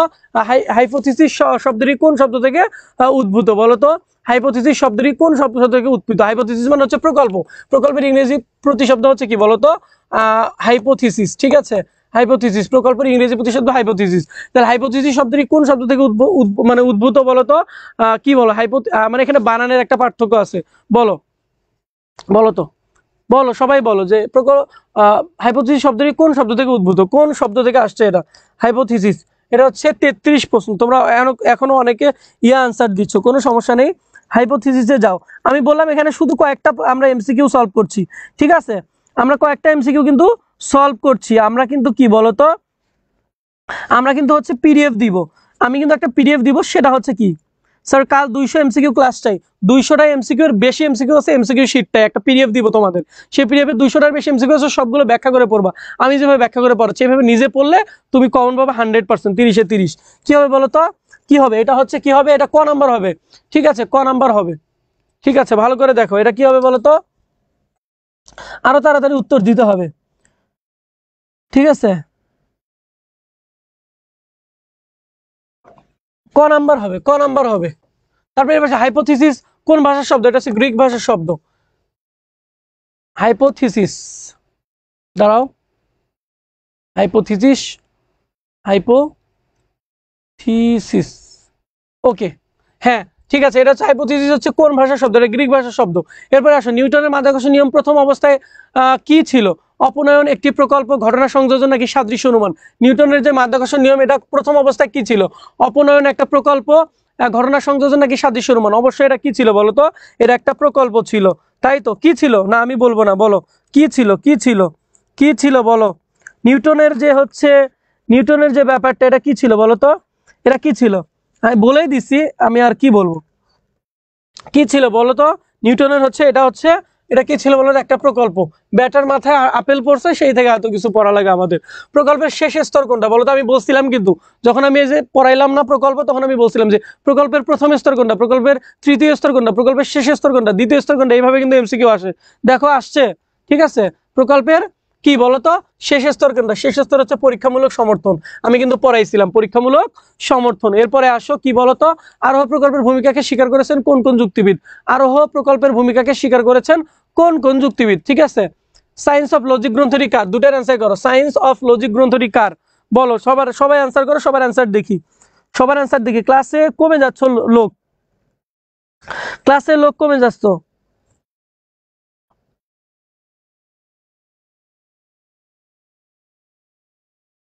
বলছি আরোহ প্রকল্পের ভূমিকাকে, আমার আরোহে প্রকল্পের ভূমিকাকে স্বীকার করেছেন কোন যুক্তিবিদ? কোন যুক্তিবিদ বলো তো? কোন যুক্তিবিদ বলো? স্বীকার করেছেন কোন যুক্তিবিদ বলো? কোন যুক্তিবিদ? ওকে, কোন যুক্তিবিদ হবে বলো? ওকে, আচ্ছা 37 কি হবে বলো তো? 37 হবে হচ্ছে ক, আরোহ প্রকল্পের ভূমিকাকে স্বীকার করেছেন কোন কোন যুক্তিবিদ? সে হিউয়েল এবং মিল, মিল এই দুইজন, মানে এই দুইজন হবে। সায়েন্স অফ লজিক গ্রন্থটি কার? এটা হচ্ছে আই এম কফির, মানে যুক্তিবিদ হচ্ছে কফির, কফির, কফির, যুক্তিবিদ হচ্ছে কফির, মানে এটা হচ্ছে এইভাবে, ঠিক আছে, কপির, যুক্তিবিদ Copi, I am Copi. Science of logic গ্রন্থটি হচ্ছে আই এম কপির। এরপরে আসো যে কোনটি প্রকল্পের গুরুত্বপূর্ণ বিষয়? বাহ্যিকতা, মৌলিকত্ব, যৌক্তিকতা নাকি প্রাসঙ্গিকতা? বলতো কোনটা যুক্তিগত? মৌলিকত্ব, যৌক্তিকতা নাকি হচ্ছে প্রাসঙ্গিকতা? বলতো কি হবে? কোনটি প্রকল্পের গুরুত্বপূর্ণ বিষয়? ঠিক আছে, প্রকল্পকে অবশ্যই কি হতে হবে? অবশ্যই কি হতে হবে বলতো? যৌক্তিক হতে হবে। এক কথায় আমরা এটা হতে হতে প্রাসঙ্গিকতা হবে উত্তর, প্রাসঙ্গিকতা। প্রকল্পের প্রয়োজনীয়তার উপর অত্যধিক গুরুত্ব আরোপ করেছেন কোন যুক্তিবিদ? বলতো কোন যুক্তিবিদ হবে? প্রকল্পের হচ্ছে প্রয়োজনীয়তার উপর অত্যধিক অত্যধিক কি করেছেন বলতো ভাইয়া? ভাই গ্রন্থগুলোর নাম মনে থাকে না, বলো কোন যুক্তিবিদ? কোন যুক্তিবিদ? কোন যুক্তিবিদ বলো? অ্যাকাউন্টিং ক্লাস কখন? অ্যাকাউন্টিং ক্লাস জানি না। ওকে, কোন যুক্তিবিদ হবে বলতো? প্রকল্পের প্রয়োজনীয়তার উপর অত্যধিক গুরুত্ব আরোপ করেছেন কোন যুক্তিবিদ? হচ্ছে হিউয়েল, হিউয়েল হবে। ওকে, এরপরে আসো এই যে ব্যাখ্যা, ঠিক আছে, ব্যাখ্যাটা মূলত নিজেরাই পারবা, তারপরে আমরা 2-3টা প্রশ্ন সলভ করি, ঠিক আছে। তোমাদের একটা পিডিএফ দিব, এটা পড়তে হবে না, উত্তর সহ একটা পিডিএফ আছে, সেই পিডিএফটা তোমরা হচ্ছে পড়বা, ঠিক আছে। বলো এই যে স্লাইডে যে দুইটা দেখতে পাচ্ছ, এই দুইটার অ্যান্সার কি? এই দুইটার অ্যান্সার কি? ঠিক আছে, এই দুইটার অ্যান্সার কি? এই দুইটার অ্যান্সার কি দেখো। ল্যাটিন শব্দ, আচ্ছা ওকে, 40-এর পরে 51 কই থেকে আসলো? এটা 41 হবে না? আচ্ছা 41 হবে, সরি 41, এটা 42 হবে। ওকে, ল্যাটিন শব্দ এক্সপ্লেনার শব্দ থেকে ইংরেজি কোন মানে প্রতিশব্দ উদ্ভূত হয়েছে? কোনটা? এক্সপ্লেনেশন। মানে এক্সপ্লেনার থেকে কি আসছে বলো তো? এক্সপ্লেনেশন আসছে। এক্সপ্লেনেশন মানে হচ্ছে ব্যাখ্যা, ঠিক আছে, এক্সপ্লেনেশন মানে হচ্ছে ব্যাখ্যা। আচ্ছা, ব্যাখ্যাকে আরোহের অবরোহ বলে আখ্যায়িত করেছেন কে বলো তো? ব্যাখ্যাকে আরোহের অবরোহ বলে আখ্যায়িত করেছেন কোন যুক্তিবিদ বলো? এটাই শেষ, এটাই শেষ, আর করাবো না, বাকিগুলো তোমরা পড়ে নিবে, ইনশাল্লাহ তোমরা পারবা, ঠিক আছে। কে? এটাই শেষ।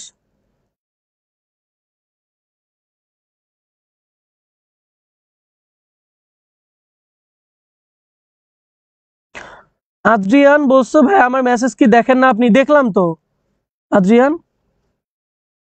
ওকে, এটা শেষ এমসিকিউ, ঠিক আছে ভাই, আমার মেসেজ কি দেখছেন না? দেখছি, এটা শেষ এমসিকিউ, ঠিক আছে, একটু ভালো করে পড়বা। এটা শেষ এমসিকিউ, একটু অ্যান্সার করে। 52 না, এটা 42। ব্যাখ্যাকে আরোহের অবরোহ বলে আখ্যায়িত করেছেন কে? কে? জোসেফ, কপি, মিল নাকি ফাউলার? বলো কে হবে? কে হবে? আসাদুল ইসলাম বলেছে আল্লাহ এডুকেশন প্ল্যাটফর্ম দীর্ঘায়ু করুক। আলহামদুলিল্লাহ, ইনশাআল্লাহ, ঠিক আছে, ওকে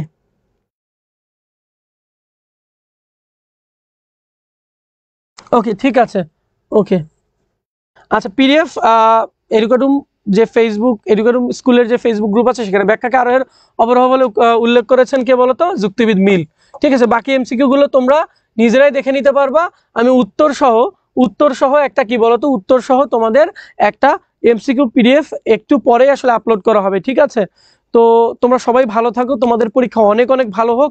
যে কোনো কনফিউশন হলে তোমরা হচ্ছে কি করবা, এই যে এডুকেটুম স্কুলের যে ফেসবুক গ্রুপটা আছে 84,000 মেম্বারের, সেখানে তোমরা কি করবে বলো তো? সেখানে তোমরা পোস্ট করবা, পোস্ট করে মেনশন দিবা আমাকে যে ভাইয়া এটার উত্তর কি হবে।